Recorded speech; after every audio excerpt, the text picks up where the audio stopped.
Hey Skyfarers, and greetings to the citizens of the Cities of Sigmar. Welcome to Aethercast, the Kharadron Overlords podcast, where today we are doing a bonus show to our Navigating The Skyports series. But it's not a Skyport we're talking about today, it's a Cities of Sigmar Tempest Eye that we're talking about. But before we do, let's meet our crew for tonight's voyage and discuss a little bit of news. So top to bottom, we have our uniter of the Duardin races, our own avatar of Grombrindle, Duardin Max Bowman. Hello, everyone. And we have our Thunderer from Down Under, our Gunnery Sergeant Alexander Cron. Hello, Cities. And also from Down Under, we have our Free Guild General on Badger, AoS Coach Anthony Magro. Welcome aboard, sir. G'day. It's nice that you landed in my free city. We're doing plenty of trading. I traded some Aether quartz for some Aether gold, and we got some pretty cool kangaroos from the realm of Hish in my city of Tempest Eye. So thank you. Thanks for dropping off those kangaroos. That is a lot more lore than I was expecting. But I just made that up. I completely made that up. It was just like... That was good improv. But no, it's an honor to have you on the show because and slumming it on a measly YouTube channel such as ours. No, you're unlocking your potential, showing the good word of why Kharadron Overlords are not MPE and why they are a fun army to play. And we are going to work out how they're going to work together with the cities. We're going to homogenize the teams. Well, it's the answer to stopping them from being MPE. Just bring a load of other dwarves. Yes. And maybe some elves. No. Yes, lots of elves. All the elves. So there's only one bit of news. Cron, do you want to take us through the one bit of news we've got? Yeah, so right now there's a 2-day tournament happening up in Brisbane called Brishammer, and there's one KO guy playing, Ty Pastorella. Shout out to you. Good luck. We're all rooting for you in Aethercast. Bring it home. Yeah, and he's got a cool list. He's got lots of boats. He's got lots of boats. It's a fun. That's a cool list. So about to go to day. No boots on the ground. No, there literally isn't. There's everything has a balloon. I think they call that a narrative list. You call it, and I think really you can any list you write now for KO, you could call a narrative list because you want to include the boats, unlike the old book. So no, it's cool. Nice to see that many boats on the board. So good luck to him. And that's the only news we have because 2-week news cycle for GW and their releases and stuff. So no. Do you think KO is going to get an additional Skyport or battalions in a Broken Realms at all? Maybe, I don't know. There's there could be something to Barrett Mornar because they're an old. They're in Shadow. Yeah. I guess I asked because we've got Broken Realms tech list coming pretty soon. Warcom's kind of alluding to March. So when we start seeing things like Be'lakor or whatever the next one's going to be, you'd like to think that KO is going to get touched in some capacity. So yeah. I'm sure there'll be a Duardin Broken Realms that we're going to probably be a part of. I'm assuming we'll get some smaller allegiance abilities like Slaves of Darkness did in Morathi. No, some ones that don't work. Cool. Looking forward to that. Yeah. No, I mean we've proven it on the show. We'll have a Broken Realms Grombrindle. It's happening. You'll see. That's 100%. Yeah. Really? I'll have to go back and watch that episode. I imagine I thought it would be like Broken Realms, Gotrek, sorry, and then Gotrek becomes a full Fire Slayer, and then they combine together with KO and Duardin and become a super dwarf. I can't remember what show it was on, but was it on our literal tinfoil hat? episode? No, it wasn't. It was just in After the that. news section. But what it's from, Coach, is there's like a series that they're doing in White Dwarf at the moment, following Grombrindle. And he's, it's a 6-part series, so they're putting 6 months into this character. And there will be at least one KO story. I'm only stirring the pot, by the way. I'm only stirring the pot. Yeah. So, I don't know. It could be something like that. Grombrindle is the one character who has most GW models ever produced. So I can definitely see he'll get a new model like Be'lakor, and there might be some little rules for him. The other thing they could do is they could tie into Barracks Off, because that is literally like a lost Skyport that they wrote a novel about. So maybe that could be found. We'll see. It won't be anything major for the narrative, because Broken Realms is all about elves apparently, and Be'lakor, and probably Gordrak. But so it'll be something minor. Well, anything we get will be better than nothing. So yeah, it'll be cool. Well, to get some stuff. we're getting the new what's it called, Cursed City dwarf. So he'll be awesome. Yeah. And yeah, we'll see if he gets rules. Well, it certainly looks awesome. He does. Okay, well, since there isn't much news, and we've got a lot of information to talk about with Tempest Eye, so should we jump right into it? I mean, we need to start with, because there's a few different perspectives people will be looking at this from. I mean, I assume we're going to get some people watching that, play Cities of Sigmar already. There'll be KO players that have probably never looked at Cities of Sigmar, and there might also be people that have never picked up KO or Cities of Sigmar at all, and they're thinking about one or the other. So I think we need to start by explaining the allegiance abilities. Coach, as you're a veteran Cities of Sigmar player, do you want to take us through what these are? Sure. So when you are a Cities of Sigmar player, so again, there's going to be a whole bunch of different people watching this. You might be a KO player wanting to become a City of Sigmar. You're getting a little bit of air sickness and you want to ground yourself in the mortal realms, maybe get a little plot of land, grow some carrots, do some pretty cool things that we do in the mortal realms. But you start off by taking the Cities of Sigmar Allegiance, and you have to take one of 7 cities. So it's not an option. There is no customization. There is no, I'm going to build my own city. We have to take one of the 7. That being Hammerhall, Living City, Greywater Fastness, Phoenician, Anvilguard, Hallowheart, and Tempest Eye. Now, what you get from that is, first off, your city is landlocked. So unlike most other armies where I can say that my Kharadron Overlords force is from Shimon or from Hish or wherever it might be, I must be from the city that my narrative is from. So half of the cities are landlocked to Gairan, half of the cities are landlocked to Akshi. So should I have to take a realm artifact, I must be from Akshi or Gairan. So there's no choices there. With the exception of Hammerhall, which Hammerhall has a realm gate to 2 cities. So realm gate can be from both Akshi or from Gairan. So when we're talking about Tempest Eye is landlocked in Akshi. So Hallowheart, Tempest Eye, and Anvilguard, as well as Hammerhall, are all the Akshi cities. Cool. We're there so far. Yeah. By being a City of Sigmar, I have one of the largest rosters known to man. We have the combination of what was dispossessed, free people, devoted of Sigmar, Darkling Coven, Order Serpentis, Order Draconis, I think it is. No, maybe not. Draconis is not there anymore. There's just literally every old world army seems to be in this one particular city. And on top of that as well, 1 in every 4 of my units can be a Stormcast unit. What is really cool is that Stormcast unit will gain the keyword of the city as well as Cities of Sigmar. So it's also when it comes to synergizing your force, as opposed to it being just an ally. It's really more than just an ally. In addition, your endless spells are empowered.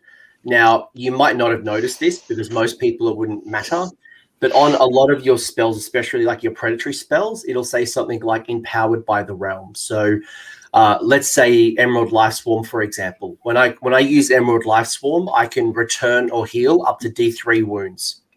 In a Cities of Sigmar force, it's empowered by the realms, and it means I can do up to a D6. So there's a whole bunch of cool things, either re-rolling on Geminids, you can extend the range of Soul Scream Bridge, the things move faster, you can re-roll dice. Basically, your endless spells are better in cities. Mm-hmm. On top of that, you get 2 extra things from your general. So if you do choose a small wounded general, so a general with 6 wounds or less, you are able to either you can do both of these actually. One, he can bring a posse with him. He can bring a bunch of homies, up to 5 to 20 models, and they basically act as his retinue, his guard, and he can bounce off those mortal wounds or wounds to I'm on a 4+.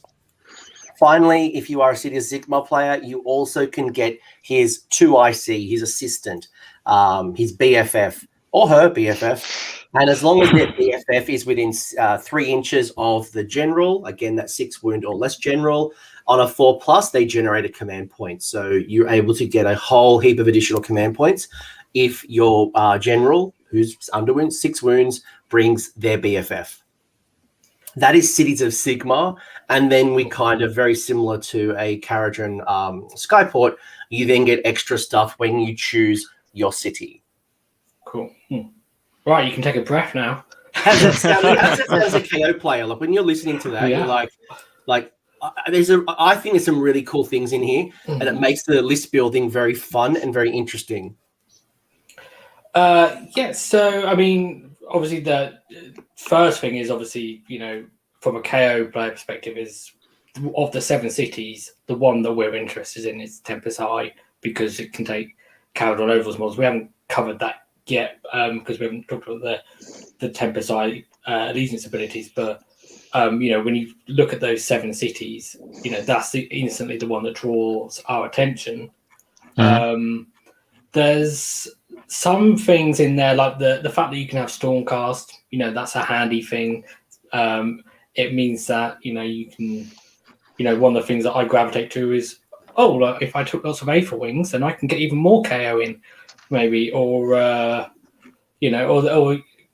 because of the it just means also that you've just got tons of options in terms of units, because you mentioned how there's so many different, there's all the Free Guild, all the Duardin, all the Elf units, but then there's also all the Cities of Sigmar ones, all the Stormcast ones as well. Yeah. And the Stormcast model can be your general as well. I mean, you're drawing from 2 of the biggest books in the game, and then adding KO in on top of that. Well, not just that. So Cities of Sigmar has probably about 60 units. You then have Stormcast, which easily has 60 units. And then depending on the city, you can then either add 1 in every 4, as you mentioned, is KO, 1 in every 4 being Sylvaneth. There is, there's this new Broken Realms city. Anvilgard fell in the narrative, and now I can do 1 in every 4 Daughters of Cain. So it just unlocks. Still doesn't work. But it's just basically you unlock so many combinations that however you want to build your list, whether it's competitive narrative or just a bunch of models I own from the old world, I can really make an interesting force. So actually there's 8 cities, because Anvil doubles as Harkonnen and Anvil. You can still play Anvil. And then there's Misthaven as well. Oh, yes. Technically, yes. But that won't work in our combinations. Yes. Yes. So if people were wondering, because the book itself has 6 cities in them, we're saying 7. Actually, there's 8 plus Lephis is also a free city, but doesn't get those rules. So 9. Yeah. There's loads of cities around the mortal realm. Yeah. And there's very likely going to be more cities. If you are interested in the RPG Soulbound, you've also got there's like Bright Spear, and there's a whole bunch of additional cities, and that's probably just the White Dwarf away from getting rules. It's the easiest way to expand this book. Just add a new city, or or a Broken Realms book away from Allegiance abilities as well, potentially. Yeah. One thing I'd like to add on about the realms that you hail from, This, since GHB 2020, massively limits your access to artifacts. Because most of these cities only have 3 artifacts, we'll see for Tempest Eye. And now the realms only have 1, where they used to have 12, I think, each. Yes, there was two lots. And actually, we had Thermorider Cloak, we had Ignax Scales. There were some pretty decent ones in there, and now it's a exploding 6s melee weapon. So that's sad. Yeah, I mean that's one of my questions that I had sort of for you, coaches. There's been some rules changes within the game, and how do you feel about how that's impacted on Cities of Sigmar from when you first got the book in your hands when it was released, and to now, because there's changes in the meta, with the spell doms and things, and then there's also changes to things like the rule of 1 for DPR saves, which impacts on things like there's a lot of things in the list in the roster that can get that damage prevention roll save that they can't stack now with extra ones. And then there's also, as Max pointed out, the changes to the artifacts. So how do you feel that's impacted on Cities of Sigmar in general, Coach? So there's a lot to unpack there. You just asked me, like, what do I think about the changes of the meta, the changes of the artifacts, the changes of a lot of things, the damage prevention. So to unpack it, I think the first off, what you need to understand is with such a deep roster in Cities of Sigmar, you have the flexibility, unlike most armies, to adapt and modify. The changes to the artifacts is not just the Cities of Sigmar impact; it impacted everybody. So. A lot of people will be upset of losing Ignax Scales, having having that flyer Keeper of Secrets, or having that Vermin Lord with the Sword of Judgment. I think when I look at the 3 artifacts in my Cities of Sigmar options, I think they're all quite relevant. I think they're still. It's not like I have a bunch of hot garbage artifacts to choose from. In saying that, I do miss my flying Hurricanum. I won't lie. That was beautiful. I loved having it. Unfortunately, I can't take it, but neither can most armies as well. So, I think that I just need to accept it. The world has moved. It's more about what can I use, and in the spell dom meta, if I'm really struggling with my spells, I have Hallow Heart. Most armies don't have a Hallow Heart that is able to increase their spell likelihood. So again, I've got the tools to be successful. I just need to change the way I'm thinking, unlike a lot of armies who are struggling right now. So, for instance, like the Ender spells being empowered, do you now view that as something that's mostly only useful in Halahar, or do you find that still useful in the other cities, and you find ways to make sure you can get those spells off still? I still think they're very powerful and very useful. I think one of the big changes between GBH 19 to 20 is that we're now limited to the amount of endless spells we can choose from. So in a 2-cane battle, we're only allowed up to 3. There were times in my Hallow Heart before the latest General's Handbook, I'd run up to 7. I'd run a Hallow Heart list for 7 with lols. I can't do that anymore with my Gits. I can't do that anymore with my cities. So there are ways to certainly increase the likelihood of your spell casting. I just need to be smarter with the ones that I choose. So I think some of those cheaper endless spells that I might take, I'm not going to take, and I'm going very heavy on the ones that I want to. So whether that be Cogs, whether that be Soul Screen Bridge, whether that be Emerald Life Swarm or Geminids, I'm really being specific on the endless spells that I take. I really find the mirrors to be very useful in cities with the infinite range that they have in cities. Yeah, that's great. That's great in Anvil Guard. Yeah, you have a sorceress all the way in the back of the board that can't be dispelled. Throw a mirror out, and then the acidic spray, poison, get rid of your armor save spell. Yeah, it's also great in Hallow Heart as well. There's another spell in Hallow Heart that's just as powerful. Yeah, I think in the past, you could take a bunch of endless spells and make it a utility kind of belt. Now you've got to be very specific with your strategy. I'm going to do this with this. Yeah. So you kind of have to work a little bit harder to make those spells work, essentially. You've got to be smarter. There are ways to increase your spell likelihood, like the Sorceress on Foot, like the Hurricanum. But you mentioned things like, not being able to stack the damage prevention. It does then hurt the impacts of the Luminarch. It means that I'm not incentivized taking a big block of Phoenix Guard that's supported with a Luminarch. So it just means that the way you build your list may slightly tweak. But I don't think there's been huge impacts to the cities. I think they're as good as they've always been. Yeah. And you're lucky that you've got that large roster to draw from, really, so that you can pivot to something else.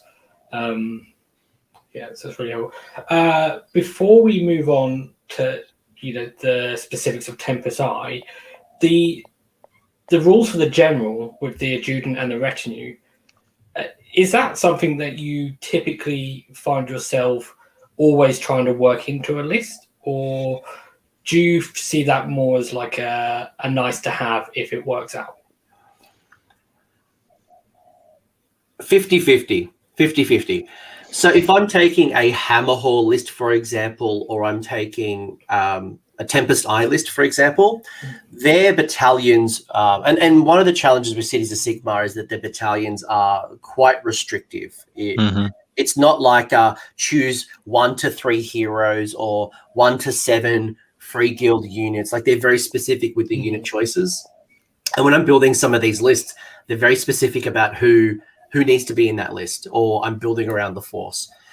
So sometimes you will definitely build around this list, but in the current meta with things like Lord Croak, a lot of mortal wounds being from afar, there's a big risk of taking a leader with 6 wounds or less without having a lot of damage prevention, additional ward saves. I think where I think about it the most is maybe when I'm thinking about my honored retinue, to make sure that some of my units can go up to 30 models. And just bringing it back and taking it up to 20 models. So instead of taking 30 Phoenix Guard, for example, maybe taking 20 Phoenix Guard, because then it can be an honored retinue. But I wouldn't particularly build to having a general of 6 wounds or less, unless that was my key strategy of I want a free guild general that's going to unlock blah, blah, blah. But there's a lot of really cool radiuses and a lot of buff traits that you might think about are better on a larger base. So they probably often lead the list building as opposed to the 6 wounds or less honored retinue stuff. How key would you say is the adjutant's command point generation ability? If you're taking a general with 6 wounds or less, the adjutant is gold. They combine really well, and you think about things, whether it's protecting a battle mage, whether it's having something like a Knight Incantor, having your what's it called, the Stormcast, the Lord Ordinator, having a Cogsmith next to him, and being able to generate a command point on a 4+. And there are other ways to generate command points in this army as well. That can be quite useful because the army can be quite CP hungry. It's a big change from KO, where CP are kind of a nice to have but not essential, to cities where it's the command points are really like what makes your force work. Well, we don't have the Aetherguard, right? We don't have this resource to burn, and there's no guarantees with what we're doing. So and that's where really KO stands out quite unique. They play a very different game to what majority of people are playing. We don't have the resources. We don't have the fly high. We don't have a lot of the long range shooting and the super mover, moving around the table. So CP generation, but again, it's a 4+. So it's something that you build around, but you can't expect it's going to happen. It's especially important because, as you said, the battalions are very restrictive. Plus, there's only 1 battalion per city available. Which, if you not want to go down that route or that thematic army, then there's no battalion. You don't have low drops, and you don't have the extra CP to start your game with. 100%, Max. 100%. If I'm building a Tempest Eye and I love my Dark Elves, or I love my Duardin, then the Tempest Eye rules work, but the battalion is off the table. I can't take it. So you're 100% correct. Yeah, and if we're comparing, these rules and these options to KO, there's like when you talk about the amount of artifacts you get to choose from, and the fact that you lost those all those extra ones from the realms. Compare that to KO, where we're drowning in artifacts. Like there's good artifacts. there's tons of amazing artifacts, and then to come into cities and there's 4 to choose from is a huge sort of shock to the system in some ways, and then even the magic in some ways, because we have spell in the bottle on KO, so it's like if we take an end the spell, we can just guarantee we're going to be able to use it. To think about building a list around a spell that might not work is a bit of a shock to the system as well. I mean, again, KO playing a different game to everybody else. Yeah, you might say which is part of the frustration is that you guys play a different game to majority of people playing Age of Sigmar. Yeah. What do you mean you have to actually roll to get spells off? What? I have to think about my movement phase? I can't just pick up my models and chuck them all on an objective and then burn it? What? Well, you can with Shadow Warriors. Yeah. What's also interesting is that you bring in the whole what is unique with Rich Cities, and this is just so gold, is that they gain the keywords. It's not, as we said, it's not allies, and it's not like in Barak Fring, where we can bring more Duardin units than you would be allowed than allies, and they get some abilities, but they cannot be your general, they cannot be battle line. You can bring Liberators as cheap battle line in here, or you can, I can bring a Star Drake. I can exceed my 400 allies. I could take Alariel. I can take a Star Drake, a Prime. I can take a big block of Evocators. I could do whatever I want. A big block of kitty cats. To conclude this, I think what Coach said is very, very true. If the meta changes, there's enough scrolls in this book that we can adapt from Cities. Saying we, because I'm also an old-time dispossessed player before there even was a Cities book, and then Cities and Tempest Eye was my gateway drug into KO, and here I am on a KO podcast. So watch out with those Gunhaulers. They're addictive. That's probably a nice segue too, because Tempest Eye does allow me not only KO, but I can actually have a battalion with Gunhaulers. Okay, sounds like a good time to move on to the Tempest Eye allegiance abilities. Coach, are you happy again to take us through these? Sure. So we talked about the various cities, and Max corrected the slide. Lee. Yes, there are a whole bunch of cities that you can choose from, and the one that most aligns with KO, in fact, it's probably the one that aligns with KO, is Tempest Eye. Tempest Eye is going to give you some interesting rules that then kind of might lead your decision-making process. So first off, I did mention earlier that Tempest Eye must be from Akshi. I can't choose any other realm. It has to be from Akshi. Locked. Decision over. The benefit by getting Tempest Eye is, first off, you get to add 3 inches to your movement characteristic for friendly Tempest Eye units in the first battle round. In addition, you add 1 to your save roll during the first battle round. So, your Phoenix Guard become 3 pluses. Your Flames Fire Phoenix can move, I think, 19 inches. Even if you've got like a slow Duardin force, adding 3 inches to a base 4 or a base 5, you're claiming objectives in the first turn. You're potentially charging with some of your faster units in the first turn if you want. And you've got the +1 armor save as well. So it's a wonderful little first turn kind of setup. Great as well defensively if you've got an opponent who's going to bum rush you. I'm looking at you, Iron Sons. A couple of more crushers are going to bum rush you in turn 1. I've got a +1 armor save, so it's wonderful defensively as well. You get to add +1 to the run rolls to your Tempest Eye units, and that'll be nice when we start coming into some of the other rules. you can include 1 in every 4 units to be Kharadron Overlords. That doesn't override the 1 in 4 Stormcast as well. So it means in my list, I could have 1 in every 4 as Stormcast, 1 every 4 Kharadron Overlords, and then 2 of every 4 being cities. And that's how I could build my list if I wanted to. Well, and 1 in 4 allies. And then you got your ally pool as well. So you can end up with a quarter of cities units in this army.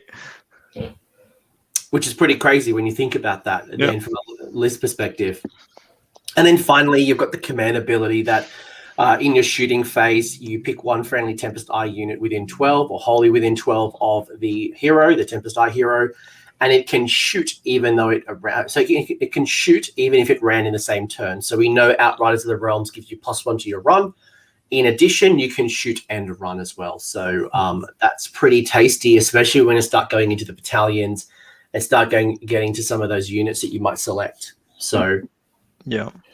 I mean, even if you just combine Alert and Forewarned, Outriders of the Realms, and the command ability, you're looking at adding a lot of movement to a unit. That's if it's a shooting unit, and then if you've got your extra CP from having an adjutant, and you make that run roll at 6, and then you add one to it, all of a sudden a dwarf that's on a 4-inch movement, or a free guild unit that moves 5 or 6. I think it's 5 they move, isn't it? Most of those, the foot ones anyway. Horsey boys are obviously a bit quicker. They're moving quite far, and that's a big increase to threat range. If you had a base of 5 plus, 5 plus any run benefits, so you got the +1 from here, plus maybe you roll a 6, or you spend a command point to get the 6. So 5 turns to 6. That's a 12-inch move, +3 from Tempest Eye. We're looking at 15. I think maybe the Musician might give you a +1 as well. Yeah, or, most of the units have a Musician that gives them another run and charge. Yeah. The Battle Mage as well. There's a Battle Mage. I think it's the Gur Battle Mage as well. Can give you +2 to your run. So all of a sudden, if you're thinking about a super fast force that's going to really dominate the board, and then have a +1 to your armor save and just sit there, and whether you get the double turn or not, you're holding the objectives quite well. Yeah, especially if you're going non-battalion, cities armies will be high drop, just the nature of the thing. And so there's a safety in, okay, I'm going to go forward. I'm going to sit in the middle because I need to go, because my opponent makes me go first most of the times because they want a chance on a double turn. I don't care, because first round I'm still sitting there with my 3+, even 2+ save on some units. Yeah, so I mean, and then if you add into, when you start thinking about putting Kharadron Overlords units into this, you start thinking about an Ironclad being on a 2+ save in turn with 1. Moves 18 inches, 2-up save. Yeah. Shoots. Yeah. And the +1 save, you mentioned also in the previous slide, Coach, about 6 wound heroes, but if you give them +1 save, then they're a little bit more durable. They won't potentially get sniped out turn 1 quite so easily in Tempest Eye either. Yeah, and when we get to some of the command traits, this is, when you ask me, do I take a general with 6 wounds or less to get the adjutant role? When we start getting to command traits, you'll start to really see what I do here. And I'm sure it'll come up soon, but So has anyone, before we move on to the commander, has anyone got anything they really want to mention about these allegiance abilities? I'll tell us no. Let's move on then. We'll get to the other stuff. So to me, Tempest Eye is one of the top cities. So if I think about my top cities, it's in no particular order. It's Hammerhall, Tempest Eye, Hallowheart, and then Living City as well, which I think is the sleeper city. People just aren't taking advantage of it, but it's a cracking force. Okay, so the command traits, the one that jumps out to me is Hawkeye from a Kharadron Overlords perspective. which is add 1 to wound rolls for attacks made with missile weapons for Tempest Eye units wholly within 12 inches of the general. And then the other ones you can get are add 1 to charge rolls for Tempest Eye units wholly within 12 inches of the general. That's called the Aetherguard Captain. And the last one is Swift as the Wind, which is the general can run and still charge in the same turn. And then in addition, the general and their mount can fight at the start of the combat phase. But yeah, Hawkeye is definitely the one that jumps out to me because KO like to shoot things. Even cities like to shoot things. So, but Coach, you were gonna say something about the command traits before. So what was it that you wanted to make? So my point was going to be is that this is the start of the decision tree. Do I want to build a primary shooting force and really take advantage of shooting, or do I want to have shooting as a supplement to my force? So if I went something like Swift with the Wind, for example, this might be really benefiting something like a Dreadlord on a Black Dragon who can put out some amazing damage and can run. It's super fast. It can run and charge, and it can fight at the start of the combat. Or this might reward an Anointed on Fire Phoenix or the Flames Fire Phoenix to get into combat early with my +3 movement, run and charge, do mortal wounds as it flies over things. If you're building a combat force, whether it's with Demigryphs, whether it's with Drakespawn Knights, some type of fast-moving force, Swift with the Wind is awesome. And again, you're probably not going to take your 6-wound hero here. Something like Hawkeye, I think about things like the Hurricanum and the Luminarch, or even a Sorceress on Black Dragon, although I wouldn't take her.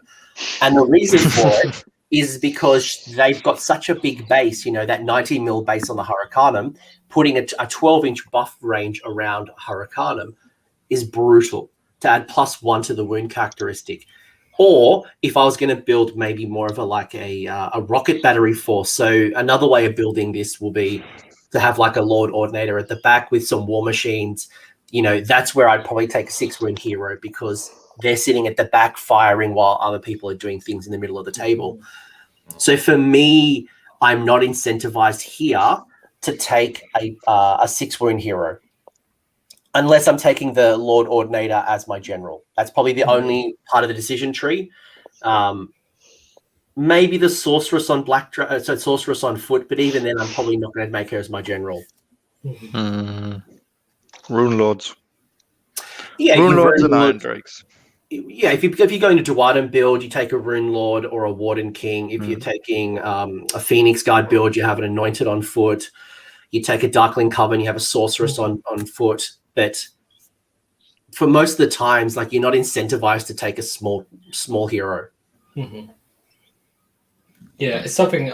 It certainly feels like if you're going to have an aura buff, then the bigger your base, the more models you can fit around it in range. And one thing that jumps out to me straight away if you're thinking about bringing KO into this is if you put your general inside a boat, then you measure your aura buff from the boat.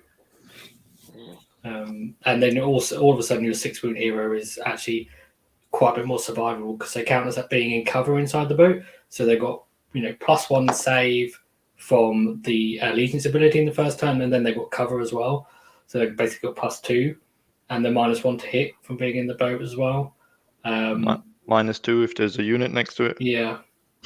Mm-hmm. Which you want your unit next to it because they're going to get the aura buff, so +1 to wounds. So yeah, there's some interesting things you can do there. And it seems like these basically is at this point when you're choosing your command trait that you're choosing either a combat or a shooting sort of force in mostly. Yeah, like when I think about my Tempest, because I've built a whole bunch of and played with a whole bunch of different Tempest Eye. I played combat Tempest Eye, I've played shooting Tempest Eye, and it's awesome. I can still have a combat heavy Tempest Eye build and have some KO as a supplement. Increase my movement, have that long range threat.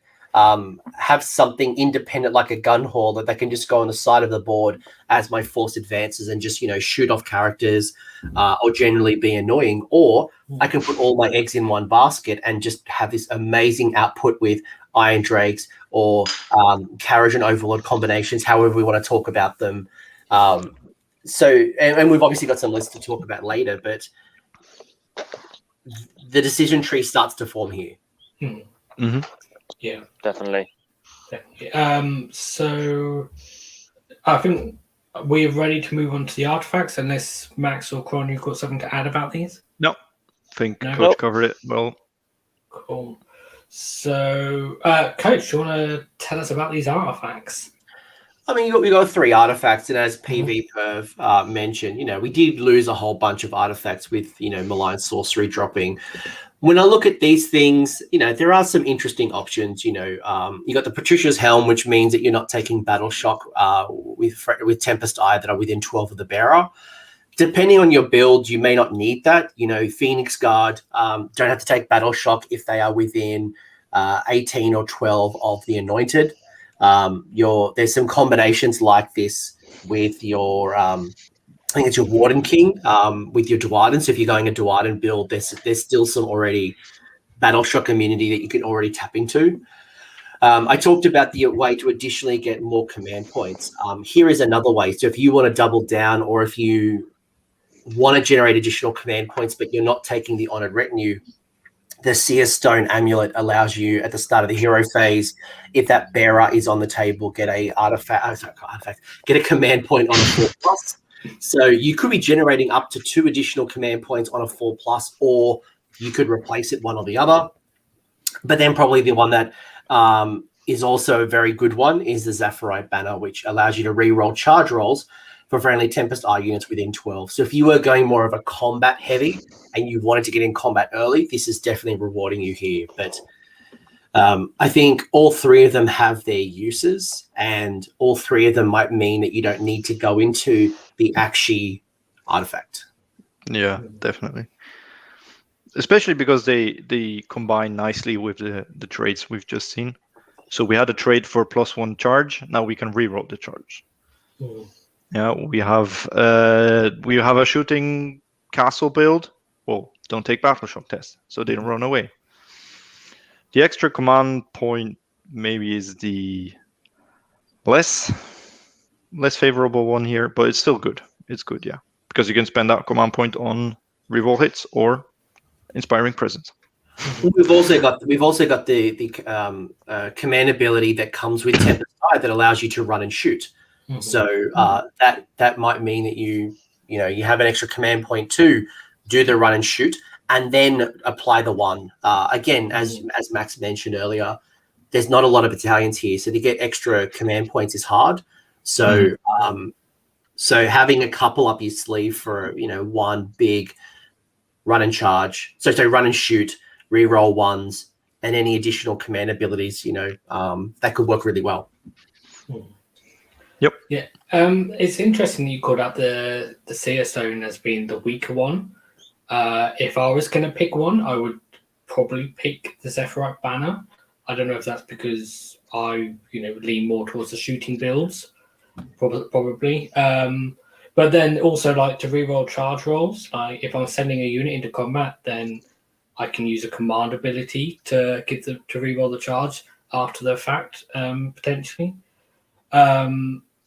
Which kind of leads me on to my second point, which was the Seer Stone Amulet is kind of like a halfway house between the other 2, because of course you can use a command ability to ignore battle shock as well. So if you want to get the best of both worlds, then you can sort of take the Seer Stone Amulet, but of course it's only on a 4+, and it's only when you use those command abilities, you're only going to be doing it on 1 unit. I think Lee, with and this is going to lead into the next slide, is if I don't take the Seer Stone and I want the extra artifact, or maybe I don't like the risk of the 4+ artifact, I do have a spell that allows me to guarantee 1 command point. Now it's a spell, right? So if I come up against a particular build, a Techless, a Nagash, a lot of change, then they're going to stop my spell. Mhm. So by taking the artifact, it's really a 50-50. No one can stop me other than my dice roll. But then the spell, I'm relying on the spell casting. So I need a supercaster, or I need to be able to avoid those magic heavy opponents. So I guess it's the risk versus reward, and how do you want to access that extra command point if that's a part of your strategy? Yeah. The one that, that's a great point. The one that really I've gravitated to the most is Patricia's Helm, because a lot of the units in Cities of Sigmar generally seem to be quite well pointed in terms of how many bodies you get, at least compared to KO, where, we could be playing with, 5 ships on the table and half a dozen bodies, and that's it. Whereas, you can easily end up with, 3 30-man units in Cities of Sigmar. So, to get Battleshock Community is, one that seems quite helpful. But of course, as you mentioned earlier, there's ways of getting that elsewhere. Mhm. So it does depend how you're building. But let's move on to those spells that you've alluded to, Coach. So the one you were alluding to was Celestial Visions. Yeah. So Celestial Visions on a 7 gets you a command point. Mhm. You've got 2 other spells, and I think, in my opinion, Celestial Visions is probably my 3rd favorite spell. So my first favorite spell is Aura of Glory. I love Aura of Glory. And Aura of Glory is more of a melee of rewarding benefits. This is where I love the Zephyrite banner, and I combine it with the Aura of Glory. So the Aura of Glory has a casting value of 7. And then until the next hero phase, you can add 1 to the attack characteristic of melee weapons used by friendly Tempest Eye that are within 12 of the caster. So if you are going down the melee build, you want to reroll the charges, you want to be able to use the Aura of Glory, nice little synergy. Strike of Eagles is a really interesting one. It's probably one of our longest threat ranges. So it's a casting value of 7. You pick 1 enemy within 30 of the spellcaster, which is pretty sweet.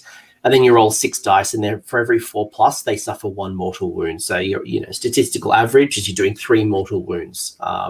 The fact that it's 30 inches is the winner for me. Mm-hmm.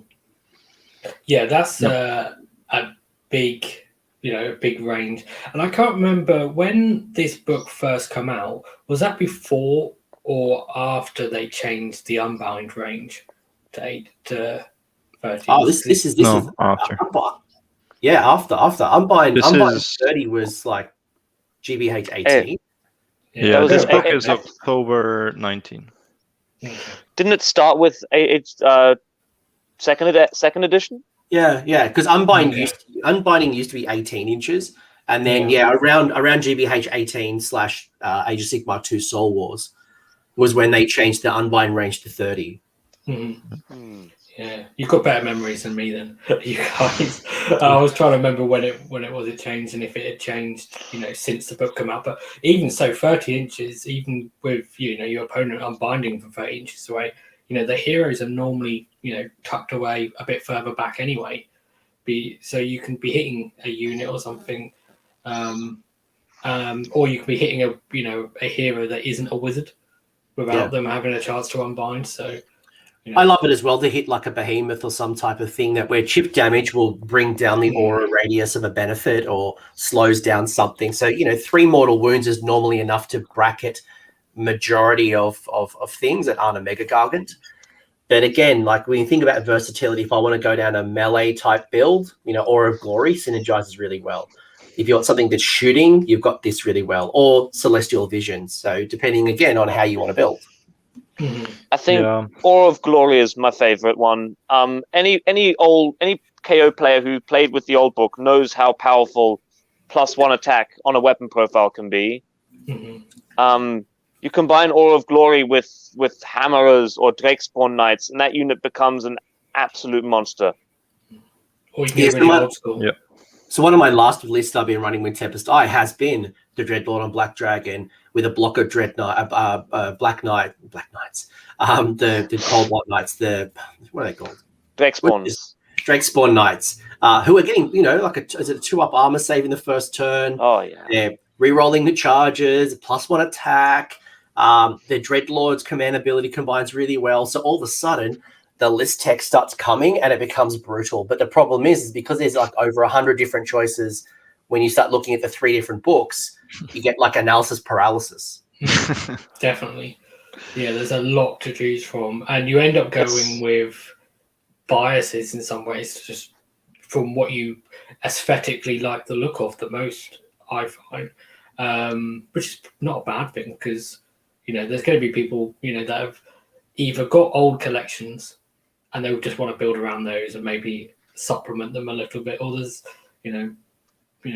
not everyone wants to do conversions and stuff. So the fact that you can just, pick to go, narrow your focus and just go with the dwarfs, or just go with the elves, or just go with the old empire stuff, there's still a lot of choice if you do that, and it makes it a little bit easier to sift through everything, doesn't it? So, one thing I was going to mention before about Aura of Glory was, you can put it on Endrinriggers, and then it's kind of like having the old chemist buff back. It's really cool. But it's not as easy as the old chemist buff. No, he needs to stay within 12 in the combat phase. Mm-hmm. And one thing I'd like to say about the Celestial Visions, we compared it earlier to the Artifact, which is a 4+ command point. Mm-hmm. A casting value of 7 is the same if you don't have any bonuses to cast. It's a 50-50 chance, but you get the dispel attempt from your opponent. So actually it's worse than the Artifact. If you don't have super casting. Yeah, it depends if you're building in those casting buffs and who you're playing against, doesn't it? Yeah. Plus most wizards in Cities of Sigmar, if they're not in Hallowheart, they only have 1 casting attempt. So you might want to, use your resources in terms of spell attempts a bit more for other stuff. Yeah, Celestial Visions for me is a nice to have. And I'll often have spells that I want to get off more importantly than Celestial Visions. And if I'm really desperate for Celestial Visions, I'll buy the command point in my list building. Now more than ever, because if I fight, again, I mentioned Nagash, a Teclis, a Lord of Change, a Lord Croak, the likelihood of me getting off this cast is quite low. So I already need to adapt to my strategy, or I need to find, as Max said, bring the Patricia's Helm, buy the command point, find other ways it doesn't rely on magic. And I think the game in general is moving that way. We can't rely on these small buffs from a wizard. Yeah. I mean, where we've been looking at this for the last couple of weeks in preparation for the show, I've basically built a list and then gone, looked, then afterwards looked at the list and gone, have I got any wizards? Do I need to give them any spells? Rather than building around the spells, because I feel like it's, unless you really do go the route where you try and maximize your bonuses to cast, you're going to be in a tough spot against a lot of opponents. I think we can move on a bit. That's covered all of the allegiance abilities for Tempest Eye, except for the Battalion. So, as an overall, I've personally been gravitating towards the shooting builds, but it looks like there's a lot there pushing you towards combat builds, where it seems like you're favouring, Coach. Max and Con, what's your sort of takeaway from the allegiance abilities as a whole? Well, as I mentioned earlier, I'm a dispossessed man, so no stupid elves in my list. It's all dwarves, and the beauty of dwarves is they can do both. They can do hammer combat. Might see this later. You can give them 4 attacks each. One of them is Aura of Glory, so you need some wizards, but they're allowed. And the other stuff is the best shooting in that book, presumably, is Irondrakes. So you can go shooting. Basically, what you're building is a Warhammer Fantasy dwarf army. You're just castling up with a 2+ save, shooting, and then if something rams into your shield wall, then you send out the hammers to deliver the killing blow.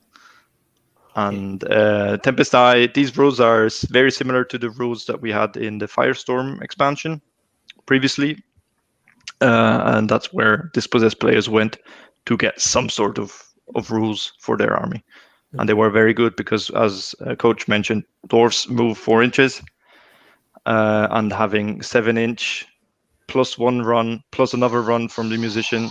So that's already 9 plus D6. Those are fast dwarves. No one expects dwarves to be that fast. Well, that's turn 1 objective scoring dwarves. Yeah. Like, I remember playing Dispossessed early on, and it took them 3 turns to actually start challenging. Now there's 2 turns to get in a fight. Yeah. Now you can actually do something. Yeah, I'd say Tempest Eye is its most powerful aspect is increasing your army's maneuverability, which is possibly one of the most important things in the game. Is how quickly can your army get to where it wants to be?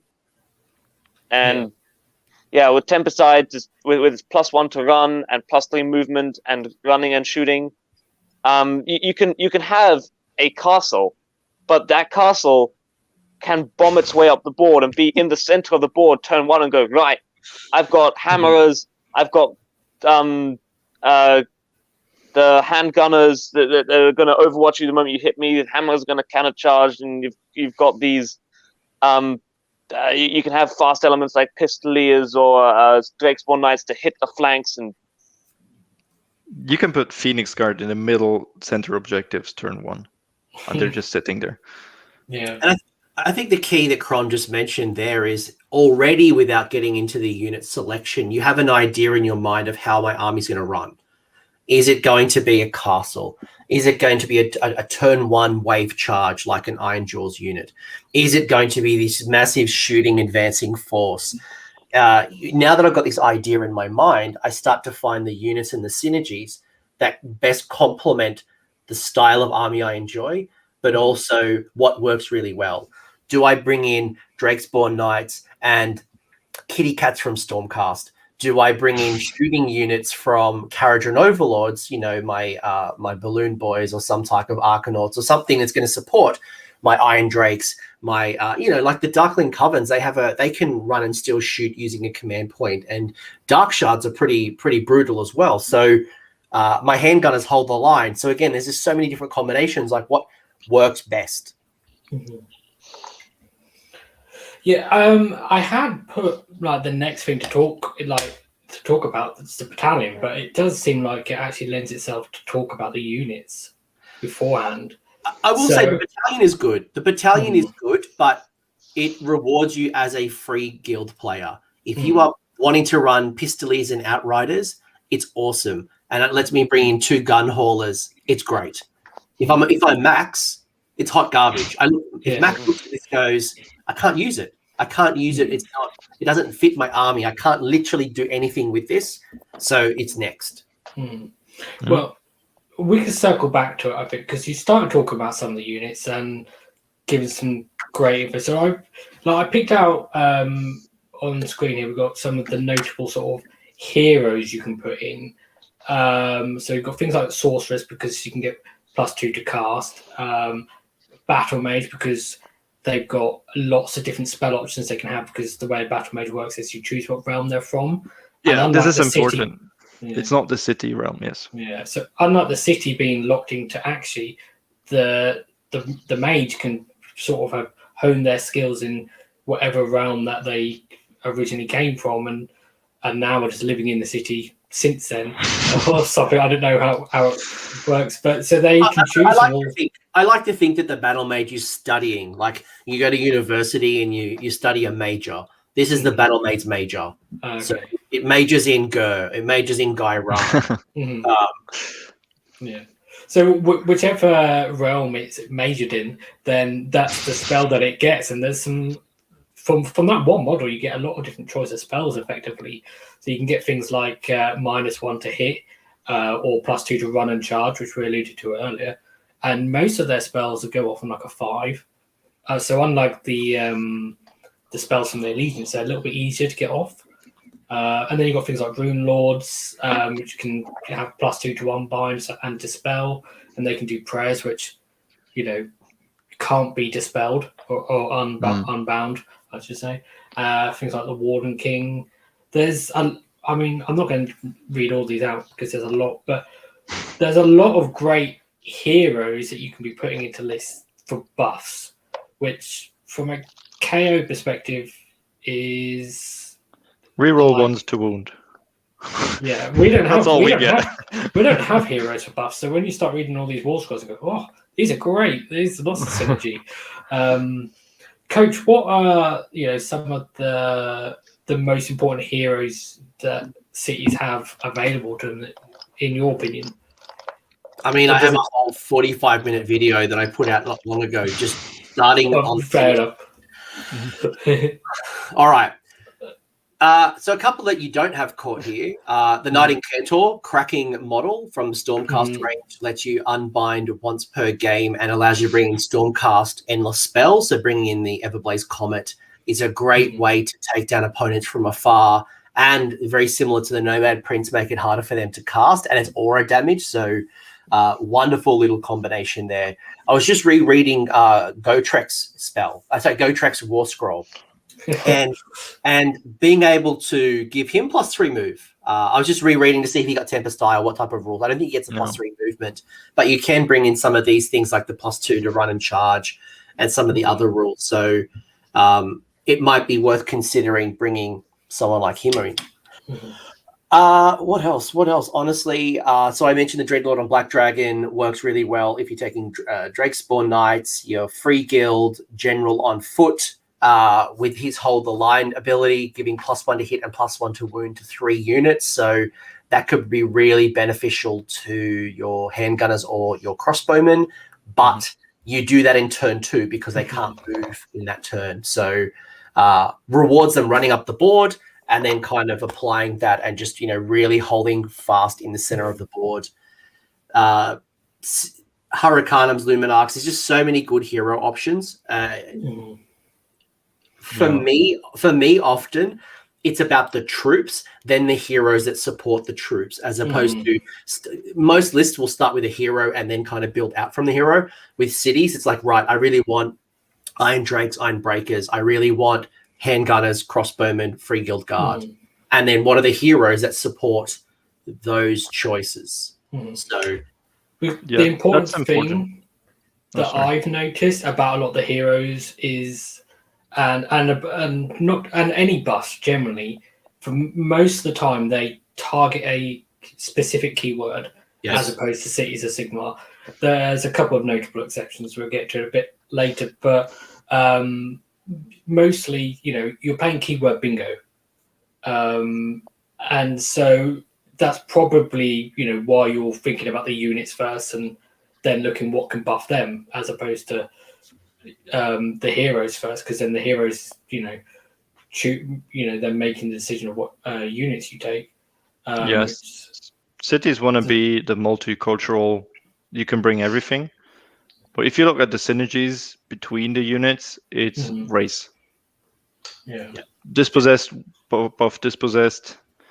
I'm not sure what the Nomad Prince buffs, because there's not many Wonder units left. Free Guild does Free Guild, so they're all you can build power pairs, and you should go back and watch Coach's video on those power pairs in cities, where he goes into detail. Yeah, it is definitely worth the watch. It's certainly helpful for me for prepping for this show. But yeah, I mean, a prime example is the Free Guild General, because his command ability buffs free guild units. So if you take him, you feel like you need to have a couple of units at least to really benefit from his buff. Because he can buff 3 units, and then if you've only got one there sitting there, it feels a bit of a waste. So let's look at some of the units. Again, these are just some examples that I picked out because there's a plethora, like a word I can't pronounce, obviously. There's a huge amount of choice. I'm getting tongue-tied. So, Max, obviously, from knowing you, and you've probably already given the impression so far on the show that you are probably, looking towards the dispossessed units. Coach, obviously. if I'm correct, I think we're originally an old Empire player, weren't you?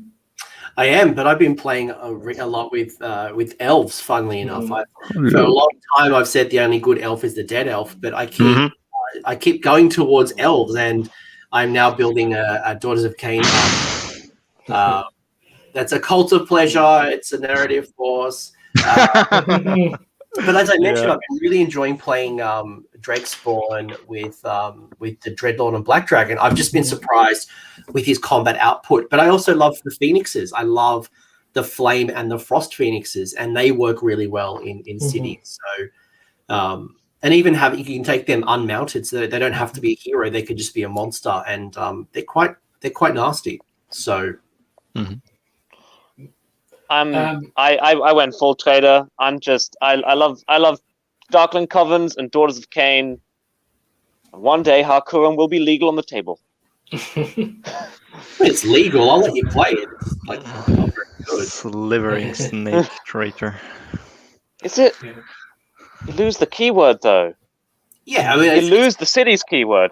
Correct, which is partially why I didn't want to talk about it here, because you don't actually get half of the city's stuff. But if you think about those units, right, you've got your Longbeards, your Hammerers, your Irondrakes, which are rewarding your dispossessed builds. Your Longbeards and your Hammerers are going to really benefit from the +3 movement and the +1 armor save, getting one of your units down to a 2+, a majority of your troops on a 3+. In the first turn is really brutal. Pistoliers and Outriders. I love Pistoliers because 1, they're fast. 2, they shoot, and then they can shoot on the charges as on the slide. So it means I get to double shoot, and then the abilities to run and shoot, or pluses to shoot to charging, pluses to shooting with things like the Hurricanum. All of a sudden, they are brutal on the charge. Your Phoenix Guard are just like an absolute wall of none shall pass. But then on the flip side, your Shadow Warriors can really dance around the table and start sniping from the side, or stealing objectives quite late in the game. Then there's so many more options you can choose from.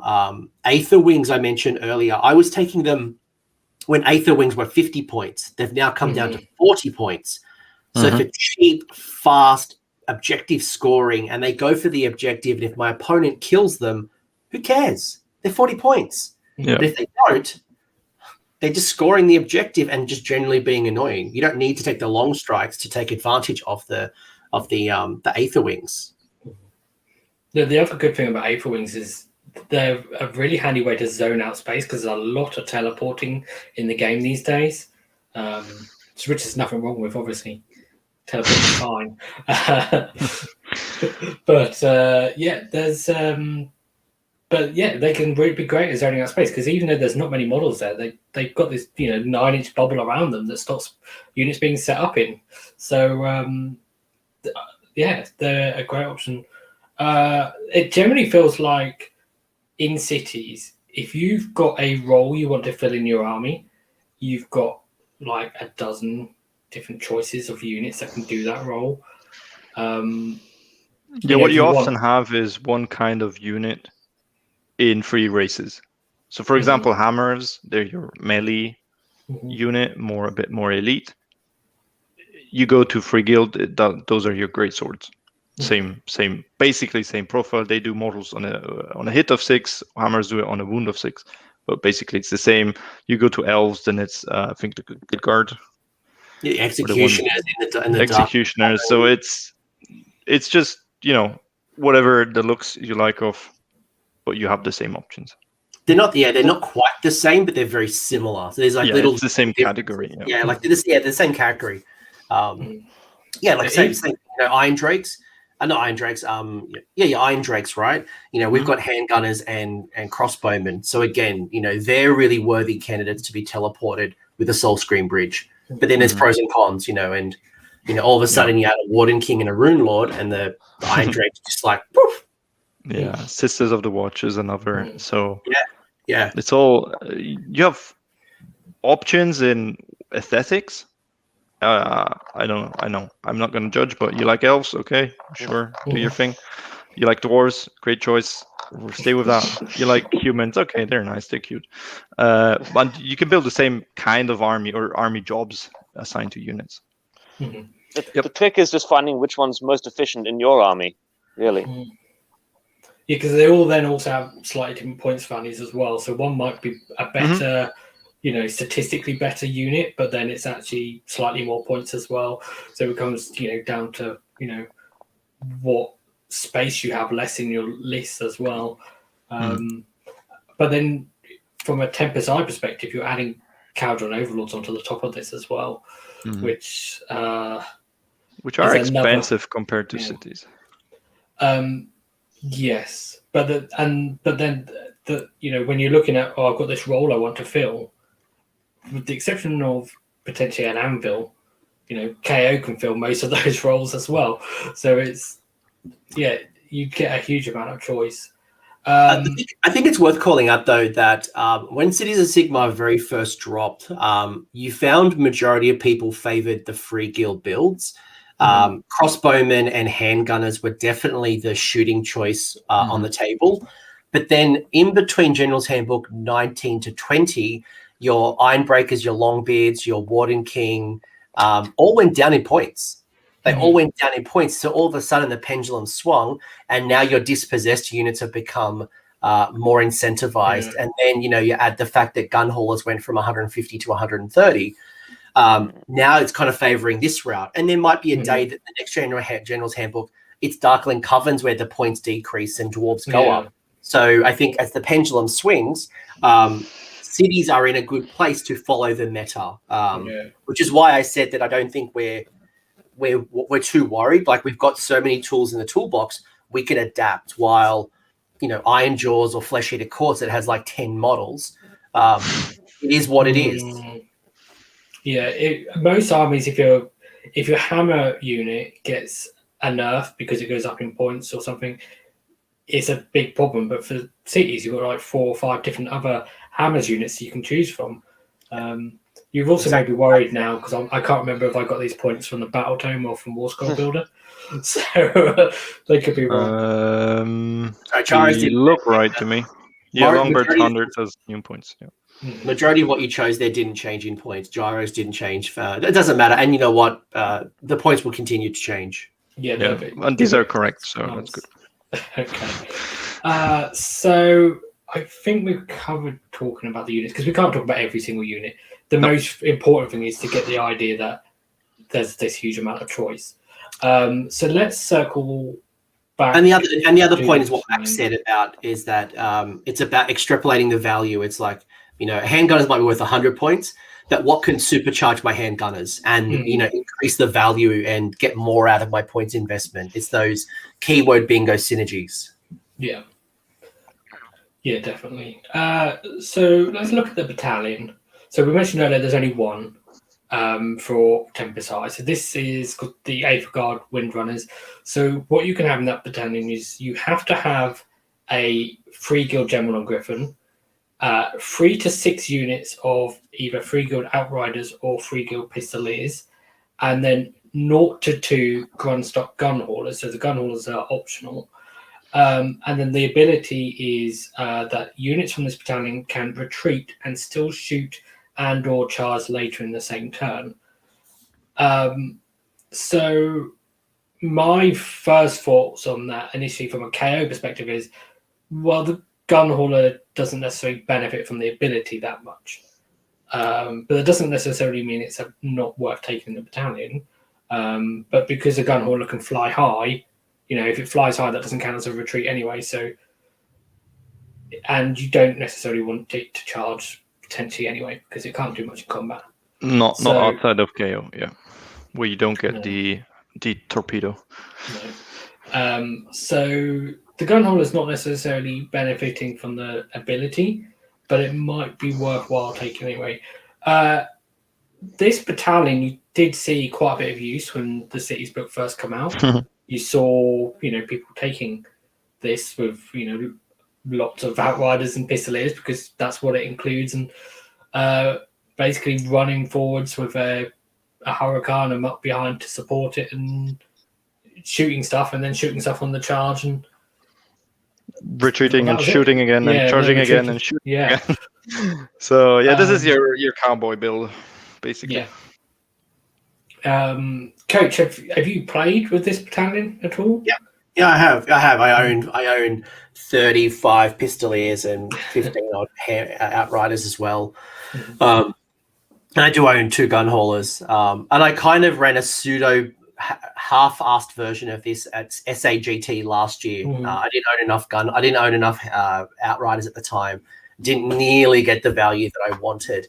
The other important thing to call out is your Pistoliers can also run and charge as well. So Pistoliers are going to be able to naturally run and charge, and through the battalion then also retreat and shoot and retreat and charge. So basically they are this ultimate flexibility unit that can just charge, shoot before they charge, then shoot on the charge, and then retreat and still shoot, and then shoot again on the charge, manipulating around the board. It's crazy. And then you start adding synergies like Hawkeye.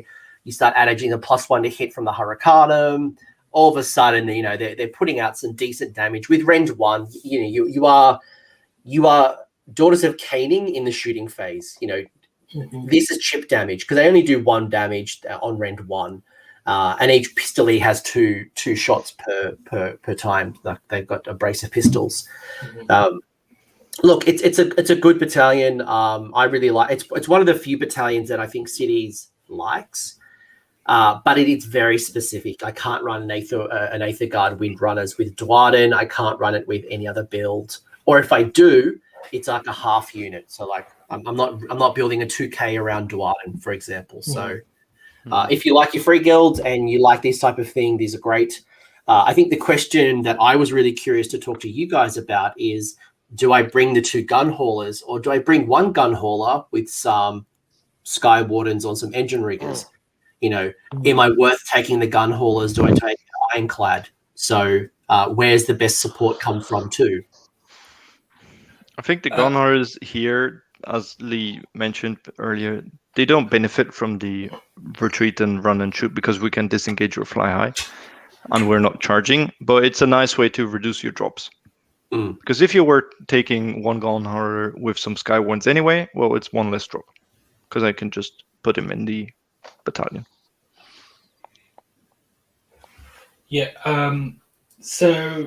My perspective on this is I would include Gunhaulers, because if you're taking this, like when you build a Tempest Eye list, it seems very early on you have to make this decision of, are you going to take the battalion or not? And if you're taking the battalion, it gets you to a low drop list, and therefore once you start adding extra things in, you start questioning whether the battalion is even worthwhile if you're going to be high drop anyway. So I would include the Gunhaulers. Whether you have like 1 and a unit is, you could do that. Like you could have a unit of riggers, but it depends how many heroes you're taking, and if you're taking anything else outside the battalion, how many drops you want to be is probably the question. I think I tried looking at a list that included an Ironclad alongside this battalion, and it ended up being quite often this battalion ends up pushing you to 4 drops once you start adding other stuff. And generally, I think if I was running this battalion, I'd want to be 3 drops. Yeah, like most of the time when you run this particular battalion, it's 2 drops. It'll be this plus a Hurricanum. You have, in the meta, anything under 4 is good. I wouldn't ever build this as a 1 drop. I think the Hurricanum is a must take option. And then to answer Matt Barker's question, they can choose here. So they can choose they can retreat and shoot. They can retreat and shoot and charge, or they can retreat or charge. Like they don't have to shoot. They don't have to. It's the and/or means that you have the choice. You can retreat and then do what you want to do, whether it's shoot, charge, or both. And that depends which units you take as well, because the Outriders on their war scroll have an ability to run and shoot or run and charge. So if for those they could retreat and run and shoot, whereas the Pistoliers could only retreat and not run.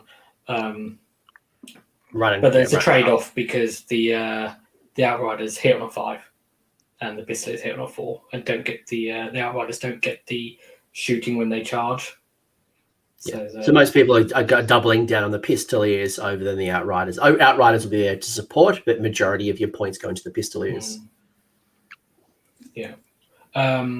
But yeah, I found like trying to build around this. As soon as you start adding extra stuff, then you also want to add something to support it, and then you start getting to this issue of now all of a sudden I'm on 4 drops or 5 drops. He also ran out of points. Like I know when I was playing around with this, I had a Gunhauler, and then I had 6 Endrinriggers, and then I started thinking, maybe I should get a balloon leader of some capacity to hitch the ride and kind of increase the likelihood of some of this stuff. And then so all of a sudden I'm spending too many points, or I'm increasing my drops too high. Mm-hmm. Yeah, the other thing I ran into is at most, if you don't include the Gunhaulers, at most there's 7 units in this list, in this battalion, because you've got the hero and then 6 Outriders or Pistoliers. And then if you start including a certain number of KO units, then you have to have 3 cities units for every KO unit. So if you wanted to have 3 KO units, for instance, say if you wanted to have 3 Gunhaulers, because you think, I've got 2 in the battalion and 1 that's not in the battalion, but then you also then need to have extra cities units for that 3rd Gunhauler to make it fit, and then that starts pushing your drops up again. Yeah, you're going to be 12 drops. If you're going 3 KO units, you're going 12 drops. Well, no, it would be 12 units. 12, but you need 12 units in total. Oh, yeah, so yeah, it's like 12 units. 12 drops, Yeah. 12 units, 12. Yeah. 1 in every 4. Yeah. So then you've got 7, and then 3 Gunhaulers, 8, 9, 10, and then you've got to add 2 more units. Then again, you're on for 4 drops at least, just to fit in the 3rd Gunhauler. No, taking a couple of Gunhaulers definitely works well, because the city students, even though they're fast, they they can only threaten so far, and if they all push forwards, then your backfield is empty. Whereas you can just sit some Gunhaulers in your backfield. They've got long range shooting, so they can just plink some shots along, and they can zone out people teleporting onto your back objectives. And then later, when they move forward to try and kill some of your cowboys, they can fly high onto the objectives that they've left. So they offer some good utility. It doesn't really matter that I don't think that they don't benefit from the allegiance ability. Not the allegiance ability, the battalion ability, sorry. Yeah, you're taking them to reduce your drops. Mm-hmm. Mm-hmm. But I think then the question is, if you don't care about that, are you better off taking a different ship? Mm-hmm. If you don't care about drops, there's 2 ways you could go, I think, with this battalion, which is you take multiple Gunhaulers, because then they've got multiple fly high threats. So your opponent's not just thinking, you can fly high here or here, but not both. If you've got multiple Gunhaulers, you can do both, or you can do 3. Or you take the opposite route, where you take something like an Ironclad, because honestly, even with the +1 save, Outriders and Pistoliers are squishy, aren't they? And they only get that turn 1. So if you have something like an Ironclad, that's actually like a relatively mobile anvil. It's not as sturdy in later turns in cities as it is in KO, because you lose your Aetherguard, but 2+ save turn 1. It's nothing to brush aside, is it? So pop an all-out defense, re-roll that save. In melee. And you get the ability to get like an Emerald Life Swarm to be able to heal at D3 turn, so D6 a turn, sorry, D6. So there are ways to keep that boat in the sky. Yeah, heals itself 1, put in a hero for more heals. Yeah. Endrinriggers. Yep. All right.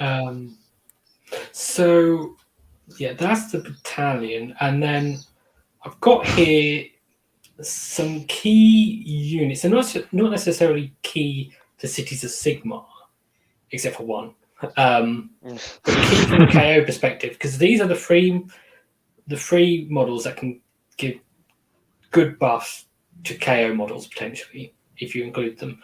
So the Hurricanum can give +1 to hit for Cities of Sigmar models. That's starts on a 10-inch range but decreases as it takes damage, and it's models in range as opposed to a unit being wholly within range. The Luminarch is the same thing, but it's a 6+ to negate wounds or mortal wounds. It targets again the Cities of Sigmar keyword, starts on a 10-inch range, it's models, and it decreases as it takes damage. And then the Lord Ordinator, which is +1 to hit for Order War Machines, which is a 9-inch range. And because he doesn't have a damage table, that doesn't decrease, but you do have to be wholly within range of him. Maybe to point out here where there are 2 points values, you can take either of these with a battle mage or without. But they still grant that base aura buff, even without the battle mage. Yeah, there's 2 different ways of taking the Luminarch or the Hurricanum. And if they have the battle mage, they gain the hero keyword, but they don't get Lookout Sir. No, sadly. But the Daughters of Cain Cauldron gets it, so that's weird. So, I mean, the Hurricanum is probably the go-to one here, really, because it also buffs all your cities units. And Coach, you alluded to earlier that the Luminarch is, doesn't stack with things like Phoenix Guard anymore to give them a 4+ and a 6+. No, but it means that you get versatility on your Irondrakes, your other units. So you couldn't make a super durable Phoenix Guard, but you could make durability elsewhere.